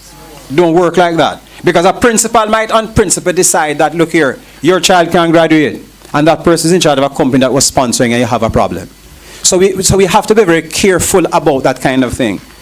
We have to ensure that the Scandinavian countries that we talk about, and China and all of those countries, they don't talk about parent doing it. Cuba, there's a book entitled Cuba's Academic Advantage by a guy named Martin Carnoy. And one of the things that Carnoy speaks to is how Cuba, with far less resources than us in terms of GDP, right, is actually the best in Latin America on education.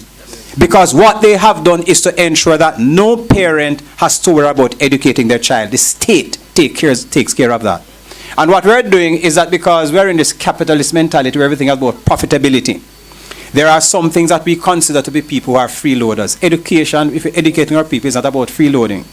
Right? The Prime Minister, who took heart in his office, has taken it out now. Because heart really was being bled by the Prime Minister's office. It's back to Minister of Education now that it has been bled. Because it was, and I'm not about joking, it's not politics. Those are things that as Jamaicans we need to recognize. That heart is back with us now because it is broke. And anytime NHT is broke, it's going to be going elsewhere too. You have to understand those kinds of things. All right, so the critical difference is what I want to understand here, that household spending is an important thing. South Korea spends a lot, but it complements, and you see what is happening. We're buying the South Korean cars, and many of us have the Samsung phones. We are consumers. They are producers and innovators because of how they have spent in education. Capital spending in Jamaica has been on many different things between 2024 and 2024. I kind of mapped that. And if you look at it, we have spent on different things, but if you notice the way we have spent, it has been on little projects, not in terms of an overall capital, spending. We have got to do better than that, where we say this is what we're going to be doing with education. Rwanda did it, right? It's one of those countries that did it, and you know about Rwanda is one of the African miracles now, right? It's not Ibrahim Traore. It's Rwanda. That's that miracle that many of us who knew of the genocide there. We see what has happened in that country with Paul Kagame now. But they, in budget, decided that in law they are going to be spending a certain amount on education and stuck to it, right? So if you notice when PSP comes in, all of these things, capital budget was whatever. But all I'm saying to you, and the point that President made, I wanted to understand. I serve on the Education Oversight Transformation Committee. And if you notice, I have never appeared at any of those public meetings that they're giving because it's become a public relations thing, right? The Education Transformation Oversight Committee, we asked Mona School of Business to do a budgeting cost for education over the next 8 years. They have said that we need $21 billion in capital spending to assist education. We started in 2022, 2023. So we have 2022, 2023, 2023, 24, 24, 25, and 25, 26. For the last 3 years, $21 billion was down to $6 billion. We have a $45 billion deficit in the spending on education.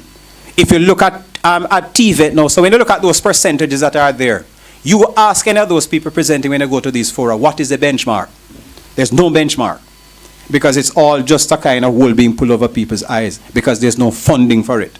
So I want you to understand that, and I'm not doing it for you to be alarmed. It is for you to be aware so that you can ask the kinds of questions, because ignorance, I say, become the pillars on which deception is built. And you've got to ensure that you deal with, you know that. So adequacy of educational funding, look at what happens for early childhood. We are spending 420 US, and I'm giving this to give you context, per child. Primary spending 1,100 US per child per annum. I do not believe, my brother, and it's my good friend, I can say to him, I do not believe fundraising ought to be the remit of teachers. I don't believe in it. Right? You cannot. No, man. No. I just when you talk about, no, man. I don't say it like that. Right? But I'm just making a point. Fundraising ought not to be the remit of teachers. Right? No, man. I'm coming to you, and I'm saying when a school has to depend on events and that kind of thing, it's problematic. Right? It also ought not to become an investment place either. Right? What we ought to be investing in is teachers' efforts. There are too many primary teachers, especially, who have to be fundraising when they're having literacy issues in the school. That's a travesty. And we have got to ensure that we fund things properly. So the parents must assist. I have no issues with that. But what we have to ensure... No, and I'm not putting it because it's my good friend. So, but I'm just serious about this thing, right? So we are below our regional peers in terms of numeracy outcomes and that kind of thing, while our teachers fundraising. Marginal improvement, overcrowded classrooms in secondary schools, our tech VOC, which used to be a big thing in the 70s and 80s where Alcan and those had invested in schools. So STETS and the Homewoods and those kind of things came out of that. We don't have that kind of investment again. They are rusted now. You're going to many of those things, and if principals don't do whatever, we cannot leave that to principals and old students, or else we're going to have a problem. Right? TVET and tertiary, Heart is marginally okay, but you heard the Prime Minister saying that we don't have enough builders in Jamaica. Right now, one of the challenges we're having with schools being rebuilt is that we don't have enough persons. But we have had Heart how many years now? With private sector investing in education, that is the era in which investment in education has been far more than we are doing now. But we have not seen the returns. No other sector of education, tertiary, primary, early childhood, none of them have got the amount of funding that Heart has got. And what we have is a really fat calf. When I produce not much for the country. And I'm not saying, so we have got to look at how we deal with these kinds of things in terms of how we fund things. All right? Tertiary needs to be better funded in terms of research. And that is one of the reasons I think that we are making a mistake when we're going with the World Trade Organization's policy or edict that our schools must compete for funding. I do not think our tertiary institutions in a country like us, a developing country that needs research and innovation, should be competing in the way we're competing. There ought to be earmarked funding for tertiary institutions, right? So the benchmark, what does it take to move the needle? The countries have successfully improved their thing. They share a common threshold. They have a minimum investment per student. I'm not talking GDP percentage, per student, right? Global benchmark, UNESCO says the minimum we should be spending is 1,200 US, right? Jamaica is spending 1,100. So if we're using UNESCO, you know UNESCO kind of work with minimum, we can't work with that. Global partnership benchmarks, 1.9. Vietnam, that's one of the biggest areas of, if you notice much of the goods they make now, they are spending 2,100 US per child, right? Rwanda is spending 1,800 US. Estonia, if you know about Estonia, that has digitized its economy, right? And it's one of those small European countries that they invested significantly in education. They are spending 3,500 US, right? South Korea spend 12,000 US. At them, after them car where I drive now, I use them phone, right? Understand those kinds of things. So when I'll end here. I'll end here because we can talk about the different funding models when we get to the other section. I'm very mindful of time. But when you hear the ministers speak in Parliament, and one of the things they speak, they tell you that we're spending enough on education. I want all of you to think of how long our government spent to discuss the Naira bill. They never slept because that was important to them. It was priority. I have never in my life as an educator seen them spend past maybe 2 hours talking about education. Right? NARA was priority. With all its ills and all its issues, it was priority. Until we get them to spend some time in Parliament to pass a bill to say that this is the minimum we're going to spend because it is what is necessary for us to move as a country. Educational funding is not going to be adequate. We can talk afterwards, all right? Thanks.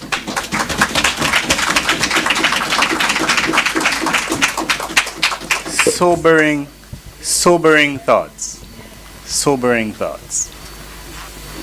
And that is why the conversation must start here. Well, to bring the conversation to a close, our next panelist, his journey is a powerful reminder of what can happen when education is given the opportunity to do what it is designed to do. A visionary leader with a PhD in educational leadership, Dr. McCarthy has guided Excelsior's modernization, expanded academic programs, and championed STEM education. His life stands as evidence that investment in education yields extraordinary results, not just for individuals, but for communities and a nation. Please help me welcome Dr. Fillmore McCarthy as he shares his perspective. Thank you, Master of Ceremony. Colleagues, ladies and gentlemen, good day. You know, having listened to the previous presenters, I would recognize that there's not much more for me to say. You know, I'm just reminded of, you know, Albert Einstein have a classical definition for insanity. I don't know if you guys, you know, recall what it is. If you do things the same way over and over again and expect to get different results, then, you know, we have a problem. And having listened to my colleagues, I would have recognized that we know what the problems are. We have identified them all. So the question is, you know, as we gather today, we seek to reaffirm the powerful conviction that really education is really about private good. The society benefits if you have an educated workforce. And the fact that it's a public good, it lends to a more democratic, it lends to a more stable economy, and it lends to the future potential for the development of our children and our society as an whole. So let us ask ourselves the question, what is it that we would need to do differently? What is this about a call for action? And again, this reminds me of, you know, Nelson Mandela, who, you know, we all know his journey. And one of his quotes is that the impossible become possible when it is done. What is he talking about? He's talking about insight. He's talking about strategy. He's talking about vision. He's talking about leadership. And I believe that's what it is required to transform our education system and to get the funding that is needed. And, you know, the Go Fund for Education is something that, you know, we must commend the JTA and its membership and its leadership for having.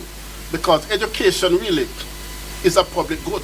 And I want to argue that up to the undergraduate level, you know, I heard someone mention what exists in Cuba and that they spend far less than we do on education, yet everybody gets free education up to a master's level.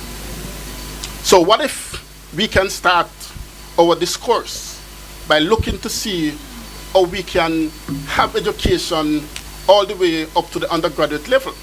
But immediately we are going to be told that we can't afford it. What if we were to take a phased approach? What if we were to look at our persons, participants, and let us say those persons who are on the PATH program would be given this opportunity? That's a start. In fact, you know, in more developed countries like some place in New York, they have a means test system. And in their means test system, if you earn below a certain amount in terms of your earning potential, you're given education all the way up to a country college level. Why can't we start with something at that point in time. In fact, when we look at the other aspects in terms of the responsibility to sustain investment in the education system, we recognize that underfunding education have certain social and economic consequences, which we are living today. And I want to preface my discussion on 4 pillars, which have been articulated by that interesting diagram. I must say thanks to ChatGDP. They created that diagram there based on my submission to them. But firstly, the number 1 is the true cost of education. We talk about teacher training. What if we were to ask ourselves the question that we have a challenge with early childhood education? What if we were to ensure that every teacher's college, all 8 colleges, have within them an early childhood program up to an associate bachelor's level? And what if it is fully funded by government? That's a start. What if we were to look at the minimum requirement within high schools and to say that all high school teachers must be at a level, at a master's level? What if we then empower these teachers' college to have an in-service training to get those persons to the master's level?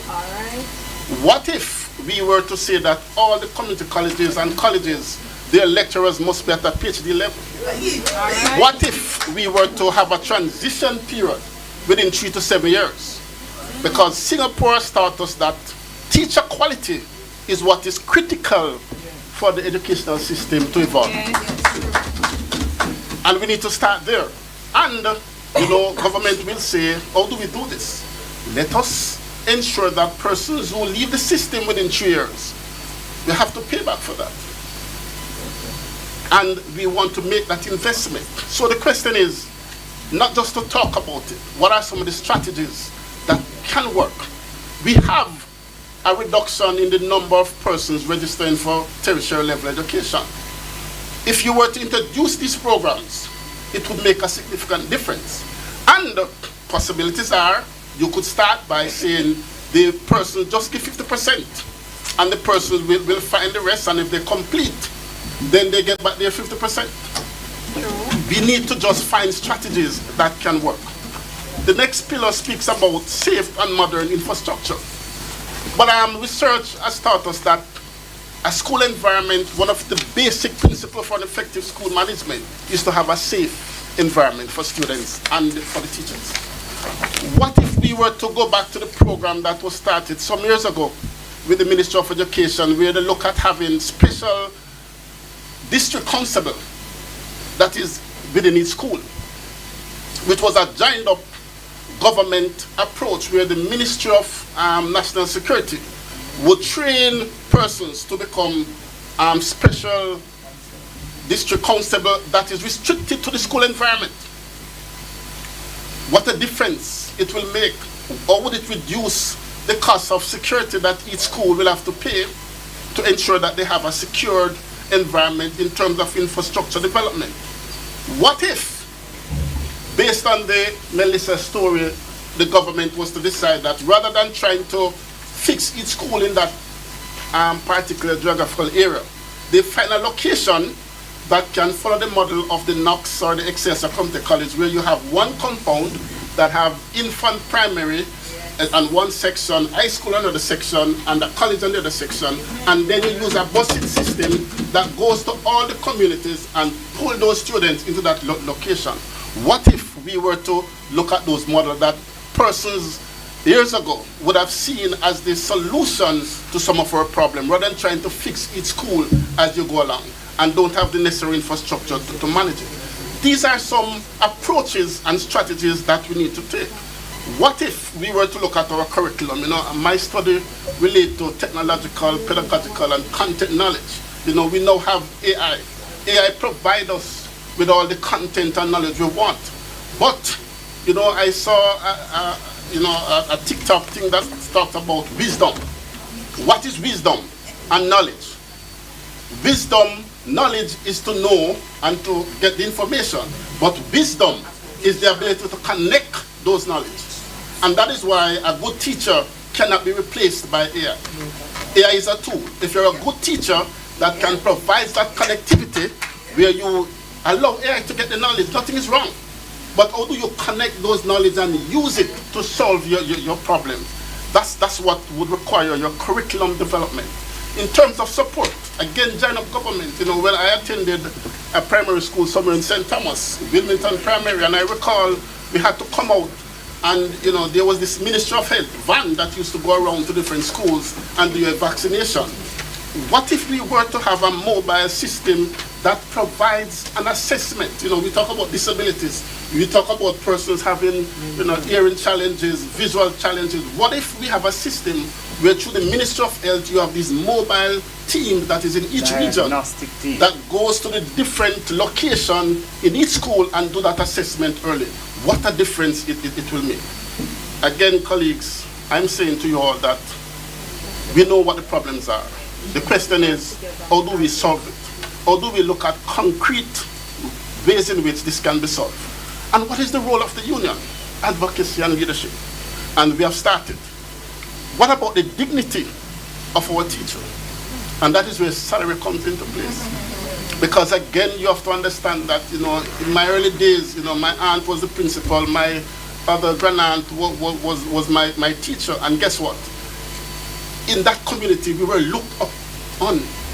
If I miss school one day, I'm in trouble because the entire community is going to report me. The school was seen as that centerpiece within which the community looked forward for delivery and for development. What if we were able to remunerate our teachers so they don't have to walk to the bus stop and they're able to get by in the way that they ought to be? And engaging of the community. This cannot be done without engaging the community, and, you know, Linval provide us with data. And it's this data that informs advocacy, and we want to commend you for that, because the narrative needs to change, and that's the role the JTA must take. Look at these challenges, get the data, and change the narrative. And it must be a partnership with the parents. It cannot be done without the parents. Remember that the parents are voters. Yes. And why don't we have through JTA, Mr. Hall, a community engagement in each region where you invite the parents in and have the discussion? You know, I recall my own transformation started, you know, when I went to my good friend's school, the A.S. Lassie High School currently. In fact, you know, when I was in grade 9, my mother was also attending the school. And she sat, you know, the SSC, school leaving certificate, and she came home and she showed me 7 SSC certificates that she has passed. That's what transformed my life. When I look in her eyes, it was totally different. A sense of accomplishment, yes. A sense of achievement. When my other uncles and aunts, you know, one was going to Arden High School, one was going to Kingston College. And because she got pregnant early at age 16, you know, she dropped out of school. And she had to prove to them that, guess what? I can do it. When I saw that, my wasting of time changed totally, because she showed what is possible. Why is the schools closed after schooling time? Why don't we have a parenting program that will invite all the parents within that community who need to upgrade themselves? Because guess what? At the Excelsior Community College, we recognize first generation graduates is a totally different approach than if you're in a family that somebody else have a degree. Yes. They have the books. Yes. They have what to work with. As a first generation graduate where your parents is about survival, or do you get that child to learn? Or do you change that transformation? The school must now embrace programs that will enable parents to become more aware. Whether it could be cake baking, it could be something, but have the parents come down to your compound. And the ministry need to pay for that and pay for the extra work, because those parents can't afford it. True. So these are some of the transformations, and I want to put some concrete pathway. In fact, the concrete pathway that I want to close with, short-term solution, and that is where the JTA can play a role. We need to create some public dashboard that gives what is happening within a community. We have different regions. So the regional officer needs to indicate and to provide a dashboard and to have at least quarterly meetings with the community to share the outcome, to share what is happening within the school, and to determine some of the issues and to say how the community can help. They will help if they become aware. When we look at a more long-term approach, targeted investment, I remember we invite, I think it was Mr. Siago at the time, to come to our college to do a presentation. And he made a comparison between himself and Mr. P.J. Patterson, and indicated that P.J. Patterson went and got some funding to build an highway. And, he was arguing that maybe it's an highway to nowhere. And he wanted to get the same funding but to put in education. Unfortunately, he was not in government. But when PJ came to the stage, he said, listen, we had about struggling to get a million tourists. Today, how many tourists coming to Jamaica? Nearly 4 million. Because that highway is what was needed that would encourage the international companies to come to invest in Jamaica. What if today we were to take the same approach, but this time do it for education as Edward Siaga was putting forward? Provide these funding mechanisms, because we're still paying back for it. Those highways we're driving on, we don't own it. That's why we pay the toll road. What if we were to get the fund now to fix education as it ought to be fixed, and then over 25 years we pay back for it? Ladies and gentlemen, those are my submissions. We have the baseline data, we know what to do, let's do it. God bless you.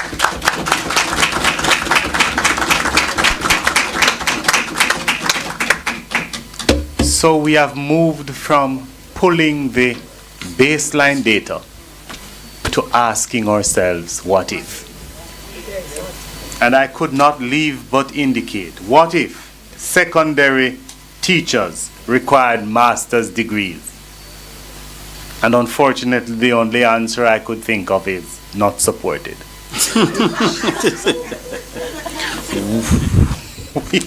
we are going to be having an interactive discussion for another few minutes, but I'm going to ask our president to join us at the stage. No, the panelists will remain. And are there any questions that the audience would want to ask of our panelists?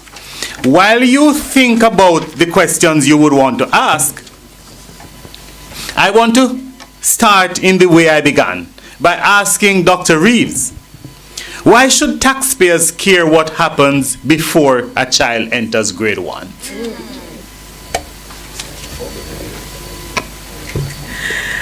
The formative years of brain development. And the answers are 1 minute answers. 1 minute answers. Thank you. The formative years of brain development, and research will tell us the first 1,000 years of a child's life. Days of a child's life. Hence why more need to be invested at that period of time, sir. Thank you kindly. Dr. Hendricks. Capri highlights barriers to facing children with disabilities. What costs are often overlooked when we are discussing special education? What costs do you think you would want to highlight? Diagnostic assessments, IEPs, individual education plans, therapies, speech and language, occupational therapy, behavioral interventions, counseling services, assistive technology, classroom aids, modified learning materials, transitioning planning. I think somebody gave you the question. I am prepared. But colleagues, I believe where she started is important. Yes. Diagnostic plans. Many of us, and I can understand why, if we have children with those challenges, we deny it every day. Yes. That diagnosis is the beginning of the activity. So I want to move over to Linvern. Sir, right? And I'm not asking you about Capri this time. Are schools being held accountable for outcomes without adequate funding? I don't even know that we're being held accountable for outcomes. I think the call for outcomes is opportunistic. So whenever you ask for funding, you hear that we have to hold you accountable for outcomes, right? But I'll just make a point in relation to this. I don't know that outcomes ought to be what we should be held accountable for. What you really want to ensure is that when a teacher goes into a class, there are certain minimum inputs that teacher must have planned properly, that teacher must have diagnosed students properly, that teacher must have marked and given feedback in a particular time, that teacher must have had discussions with students about their work, that kind of thing. What we're looking at are marks. And marks are numbers that really in many instances don't give us what it is we should get. And so my issue with holding them to account is that we tend to look at the quantitative rather than the qualitative. And I think if we go there, I am 100% for accountability, but it should not depend on what the child's marks are. Because I can bet you most of these children who get into school, if the teachers are held to account for inputs that are supported by resources, then you'll be good. And my final point on it, sir, is that when you have teachers doing things like fundraising and having to deal with these high levels of indiscipline, there's no company anywhere in the world that any productive person has to do what teachers have to do, and then you expect them now to be held accountable. We must be held accountable, but I think that we must be fair to the kind of game that we have to play as teachers. True. Right. Our friends online are saying that they need to teach teachers fundraising skills because how teachers have to fundraise is not normal. We fundraise more than we teach, and it needs to stop. It needs to stop. My next question goes to Dr. McCarthy. CAPRI reports that 8 of 10 Jamaicans aged 19 to 24 are not enrolled in tertiary education. Why should that concern us? 8%. Very important question. It concerns us, it tells us about the education ecosystem. Because when you talk about tertiary, we are at a level that requires certain inputs for you to come in. If the secondary system is not delivering on its mandate, then you'll have a challenge. And we spend a lot of time at the tertiary level doing remedial work. Yes, sir. I just learned that a particular university is now accepting persons without the required subjects and trying to have remedial courses. That's what the community colleges were doing. And so if the secondary system is of such that it provides those persons with the requisite skill set, then we would see more persons. And another issue has to do with affordability, sir. Yes. And that is why I want to say that, Jamaica is one of those places that, as a business person as well, you want to reap a benefit before you invest. The normal way that we do things is that we invest and then get the benefit after. Why don't we invest in getting persons up to an undergraduate level in the first instance? We don't have to start with everybody. Some people can afford it. Those persons who you do the mean test and is on the PAD program, let it be clear for them in the first instance. Those of us who can afford it will send our students will go there anyway. We institute a program where it's affecting everybody. Those who can pay are still benefiting from the pathway program, and those who can't pay are still. Why are we doing that? Why don't we target those who have the disabilities, those who have the challenge, to move up the system, and those who can afford to pay, let them pay? And that would significantly change what you said at the tertiary level if we were to adopt those strategies going forward, sir. Thank you, Dr. McCarthy. I now move over to Mr. Brian Anderson. What message do students want decision makers to hear? Repeat the question. What message do students want decision makers to hear? So I must tell you up front, Mr. Anderson, yes. When I was your age, I could not have delivered in the way you did. I'm so proud of you. So proud of you. Believe me, I just sat here and I was all just taken. I'm proud of you. Even though I taught your principal to be a principal. Okay. So the question is, what message do you want our decision makers to hear? What message I want decision makers to hear? Okay. Yes. Well, students, for sure, You can't do something for students without students. So students want to be knock on wood. Students want to be included in every part of the discussion, whether it's a small part, it's a big part, it's a part that is more complex. We want to at least give our input to show what is directly impacting us, what is affecting us as young people. We are the ones who are directly in the system. We are the ones who will, who these changes will directly impact, as well as the teachers, of course. So my message to policymakers is that include young people as much as possible, and once you can include them, you can't go wrong. Very, very, very sound words. Very sound words. Because even though we create experiences for them, they know what they want.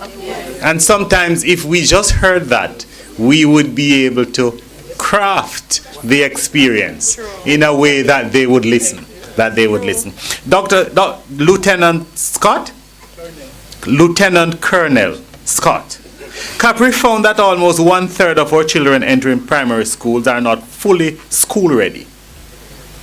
What does this look like, and how can it be improved?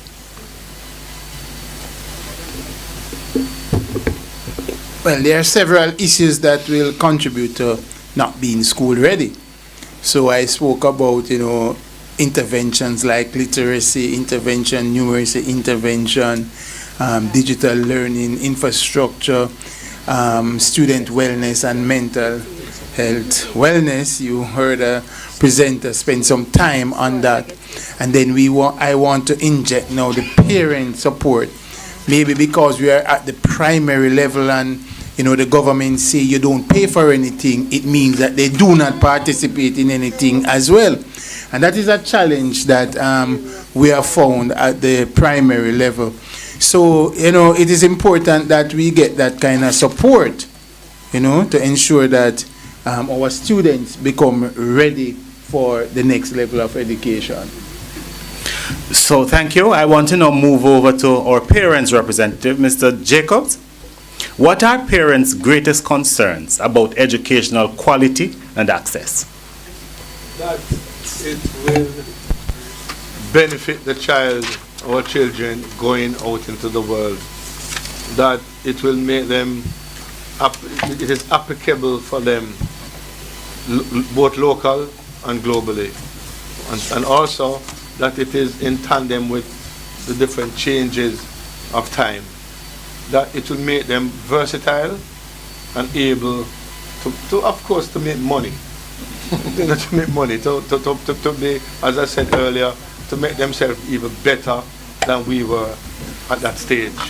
And so the expectations from education is that that child going out and coming back in is going to be more rounded. Yes. More rounded, more able to sustain themselves and make their mark in society. That's what they're expecting from the education.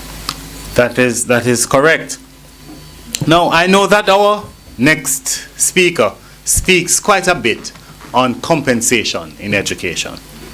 So, on this time, I want to move beyond the compensation and ask what conditions you think must exist for teachers to thrive and students to succeed, Mr. President. I think at the core of it all, resources are always going to be critical. And when I speak of resources, I am not only speaking of materials to help with learning, but also how do you resource the teacher from a standpoint in terms of teacher training. The world is evolving, and as the world evolves, teachers need to become more agile. And I give you a classic example. In recent times, in the aftermath of Hurricane Melissa, many of our teachers did not know what it is to do trauma-informed teaching and pedagogy. And it is something that if we are even going to go to the extent of seeking to make the education system more resilient, then we have to bring our teachers up to a particular standard where these things are infused as part of their teacher training so that they can be more agile within the classroom. But it also goes further because teacher motivation is always going to be critical in this sort of thing. And when you look at countries like Finland and Singapore, and how they treat their teachers from a psychosocial standpoint, from from equipping them with certain things to paying them properly. These are critical things, and I'm not going to leave that, Mr. Hall. These are critical things that has to happen. And I mean, we keep talking about social justice within education here, and the CAPRI report and all that. I know Linvern is disappointed, about CAPRI, but one of the reports coming out of CAPRI is the fact that our Jamaican teachers are amongst the lowest paid in the Caribbean. Yeah. He's not upset about that. He's not upset about that. I mean that part. Yeah. And these things impact morale. These things impact, I mean, if it is that you're not doing what you ought to do, then it's going to impact. I mean, Maslow's hierarchy of needs come before Bloom's taxonomy. Yeah.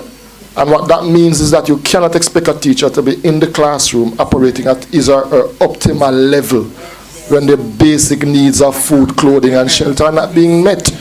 And if we are going to have a dialogue about transforming education and bringing up the Jamaican education system to world-class standards, you cannot separate that from how do we pay a teacher a salary in keeping with their value and their worth, and that they can live.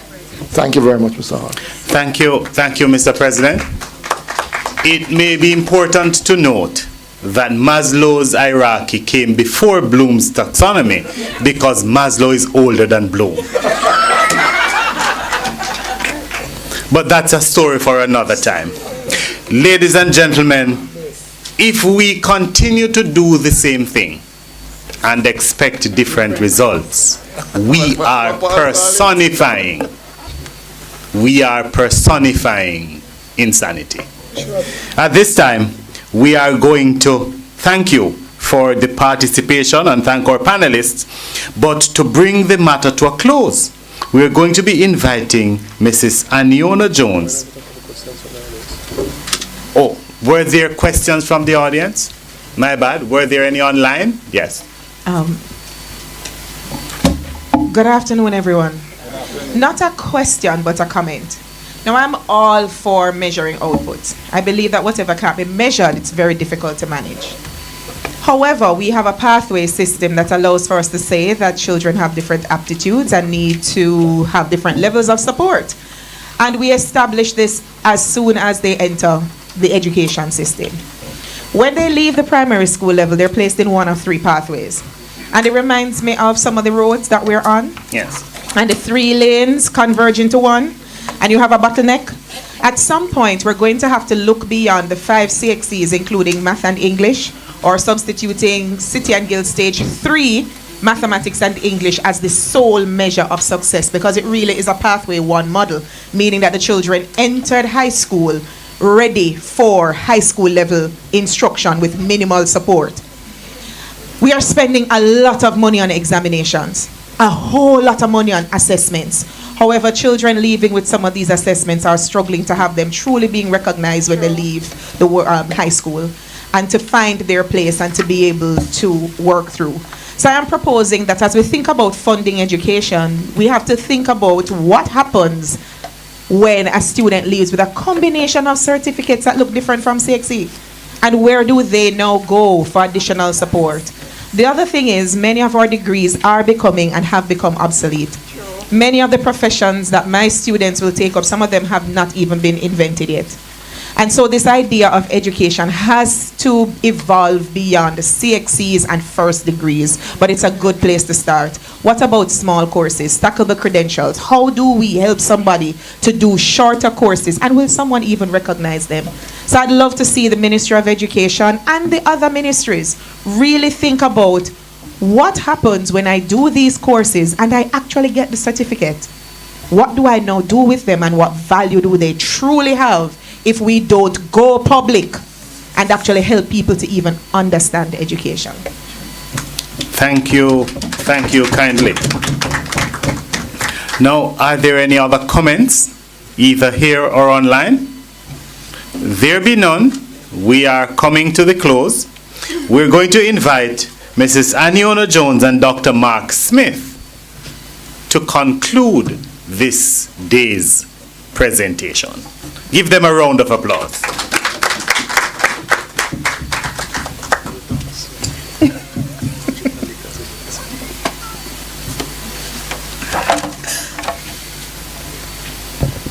Fund the future.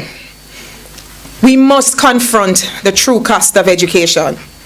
Now, as we conclude today's forum, we are reminded that education is not a cost to be managed. Rather, it is an investment that we must maximize. Now, throughout our discussion today, a common theme emerged. The true cost of education extends far beyond what will ever appear on any government budget line. It includes investments required to nurture, support, educate, and develop every Jamaican from early childhood well into adulthood. Our campaign logo here at the JTA depicts this journey from the cradle to the grave. And today, Dr. Smith, our panelists challenged us to recognize that at every stage of that journey, investment truly matters. Thank you, Aniona. Ladies and gentlemen, we have sat here and listened intently as our panelists, as our president, and our other individuals who would have been a part of this, very important session. They all come together to really focus on what is important in moving this country forward. I think John F. Kennedy put it best when he says, our progress as a nation can be no greater than our progress in education. And so with that, we heard that the foundations of success are laid in the early childhood years and strengthened through quality primary education. We heard that the students with special educational needs require equitable support, not simply equal treatment. We also heard that secondary schools must prepare students not only for examinations, but most importantly, for life, to be citizens, to be lifelong learners. We also heard that access to tertiary education and skills training remains essential if Jamaica is to build the workforce and leadership required for future growth and competitiveness.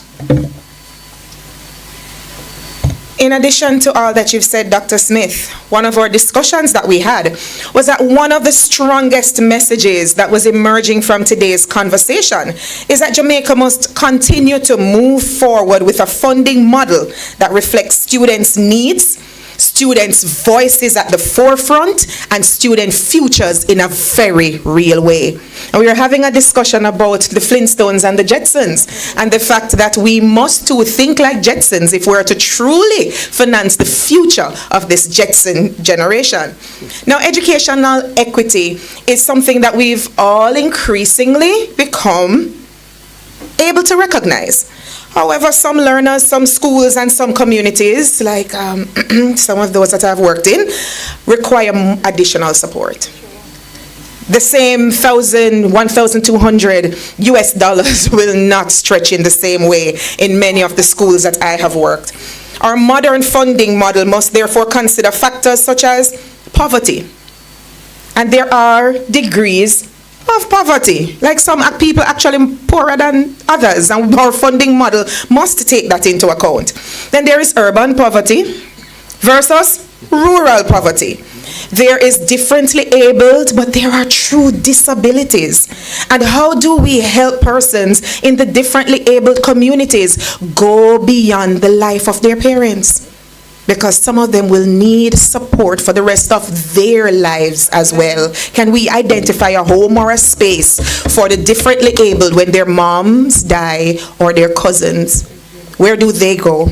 We also spoke about learning needs and school readiness. What makes a child really ready for school? Because in some countries, you were telling me some people are ready at 7, but always have to be ready by diapers. And so this idea of readiness for education in Jamaica versus different areas of the world are also things that we spoke about. Let's not even talk about transportation challenges. We applaud the buses. Some places need roads to drive them on. And we also need to have a transportation system that can withstand kids walking to the bus stop and doing so safely so that they can go back home. Let's not even touch technology, because by the time we buy them, Mark, they're obsolete. Annie, I'd like to go a little bit further and really underscore the fact that this forum highlights the importance of also investing critically in our teachers. And this is often lost in translation, where we talk about always the investment in the student, but an education system cannot surpass the quality of its teachers. And so we have to have a very deliberate, a very strategic investment in our teachers. Strong education systems require qualified, motivated, and supported teachers. That requires strategic investment. We're not saying throw money at the problem, but in a strategic way, we can help to reduce the friction that has existed for time immemorial in the Jamaica education system, where there's a friction between teachers and their employers due to the salary discrepancies. And I think during the last salary restructuring, teachers were left with a very bitter taste in their mouth and in their heart. And I think it is time for us, much like Lee Kuan Yew did many years ago in Singapore, plant that seed by identifying education as that transformative force for the society. So strong education systems require qualified, motivated, supported teachers, investment in teacher recruitment, retention, professional development, well-being, leadership development must be based on these principles. I want to go a step further. The Secretary General of the United Nations, Antonio Guterres, spoke about this concept that between 2020 and 2030, the world will need 40 million teachers. 51 million teachers. The problem is, because we have failed, so many countries have failed to strategically invest in teacher education, the pipeline is drying up. Less and less children are finding it interesting, are finding it attractive as a future endeavor. And what does that mean for the future of our society? Going one step further, I draw a parallel with my experiences. Last year we visited Singapore. We went into various schools and look what was happening in those institutions. Amazing things. But someone was struck. When you ask a child, you went to a class and you say, how many would like to be teachers? The hands shot up.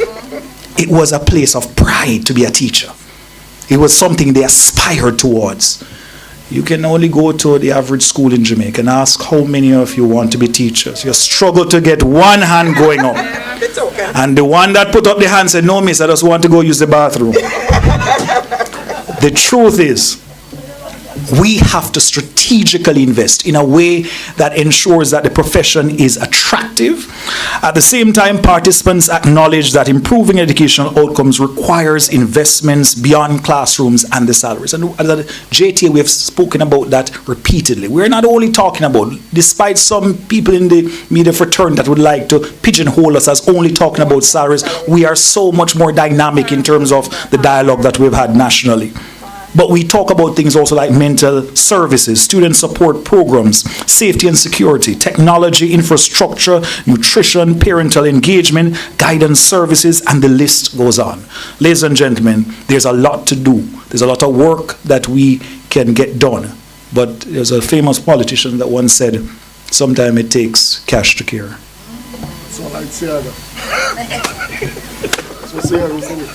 And where there is no cash, we invite persons to acknowledge that we take cards as well. A second important finding as we went through today was that funding must be looked at through the lens of national outcomes and national development. Every time there is a behavior that we want to change as a society, we put a program in, but we don't adjust the funding. We don't adjust the training per se. We don't sustain some things. So we want to have children not litter. We put the program in schools, don't we? Yes. We want to have them plant more trees. We put the programs in. Yes. We want to have all of these behaviors. The question now is not simply how much Jamaica spends on education. but it is whether or not our resources are effectively aligned to the needs of the learners and this aspiration we have for our nation. When we think about sports, for instance, and how we have become the sprint capital of the world, think about how much money is truly invested in basic school sports and primary sports and JTA sports and ISA sports and college sports, and now what do we have? We are brand Jamaica, the epitome of sports. Now, what if the same mindset went into education? Dr. Smith, today, it was not just about assigning blame, and that's what makes me most proud of today. It was about confronting reality. It was about recognizing that every Jamaican benefits when education on a whole benefits. We at the Jamaica Teachers Association join the rest of the world in pushing for the public being aware that the price when education falls short is something that we will all have to pay. Most importantly, today was about acknowledging that the future we say we want for Jamaica depends upon those investments that we are willing to not just pay, but keep paying as we confront the cost for the future. The Jamaica Teachers Association therefore commits to working with all stakeholders to advance a national conversation on education funding. A conversation, ladies and gentlemen, about equity, about sustainability. A conversation that is based on evidence, on research, focused on outcomes, on moving our collective society and good forward. Together, let us fund the future. Together, let us confront the true cost of education. Together, let us ensure that every single Jamaican learner, every single individual that calls himself a Jamaican citizen can be guaranteed from the cradle to the grave a high-quality education. Opportunities to learn, to grow, to contribute, and to thrive. Now, ladies and gentlemen, let us now go public. Together, let us confront the true cost of education from the cradle to the grave. After all, we are funding the future, and everyone matters. Everyone matters. Thank you, ladies and gentlemen.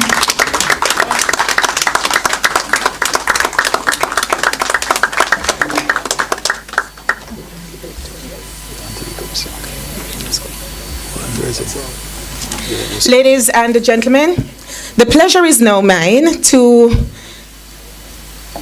offer the vote of thanks. But we're going to do it a little differently today. Since we are talking about funding and seeding the future, I'd like to invite our moderator, our Deputy Secretary General, Mr. Clayton Hall, at the front here, right here, sir, between the two signs, to assist me in extending our gratitude to every member of our panel for participating. We have already offered our token to our political representatives, and I would invite Leslie Thomas, who is an ardent supporter and member of the Jamaica Teachers Association, to assist me.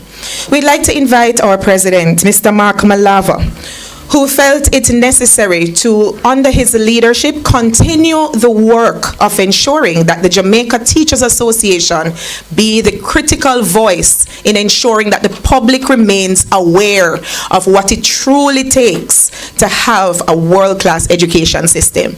So, we will be offering each person a token. Okay, Mr. Hall, hand one. President Malava, it continues to be a pleasure to see you on an international scale. Let the world know that Jamaica takes this international campaign very, very seriously.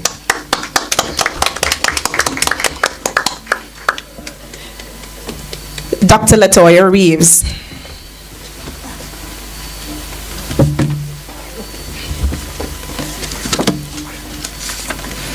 Thank you so much for traveling all the way from Clarendon. And no, it's not Clarendon Bush, it's Clarendon. For traveling an impressive distance from Seymour Edwards Infant School to participate in our forum today. Thank you so much. Lieutenant Colonel Paul Scott, President of the Jamaica Association of Principals of Infant and Primary Schools. You too left Clarendon as principal of Maypen Primary to ensure that you too added your voice to this conversation. Ladies and gentlemen, let's thank Lieutenant Colonel Paul Scott. We know your cadets are looking on very proud. Dr. Jacqueline Hendricks. I know you stopped at school today because that is you. And in addition to giving 1 day's worth of work at school before you came, you also traveled to ensure that you represented the special education fraternity very well. Our principal from the Ina Barclay Academy for Special Education, all the way from St. Thomas. Mr. Brian Anderson, we know that you traveled through the storms and you didn't have a boat, but you managed to reach here anyway, all the way from the city on the hill. Monroe College. Set up on the hill is Clayton. Set up on the hill. You see, you must make me cheat off for your book with the right answer in Clayton. Thank you so much, Mr. Anderson, for representing Monroe College and all students at the secondary level. Mr. Stuart Jacob, whenever you're called upon to speak on behalf of the parents, we have come to recognize that you will not only do so passionately, but quite ably, traveling wherever you're called upon to participate in any conversation on education. Thank you so much for being a part of our Go Public Fund Education National Forum. Mr. Linvern Wright, the erudite, passionate educator who traveled all the way from Trelawney. Boy, we had an out-of-town set of guests today. Thank you so much for coming from your alma mater, William Knibb, and representing the principals of secondary schools. The data that you shared has really brought clarity to a lot of things today. Dr. Fillmore McCarthy, I'm going to own you as a graduate of the Haile Selassie High School, and then other schools. You say I must focus on the high. Thank you so much, Dr. McCarthy, for speaking so ably on the tertiary sector as well.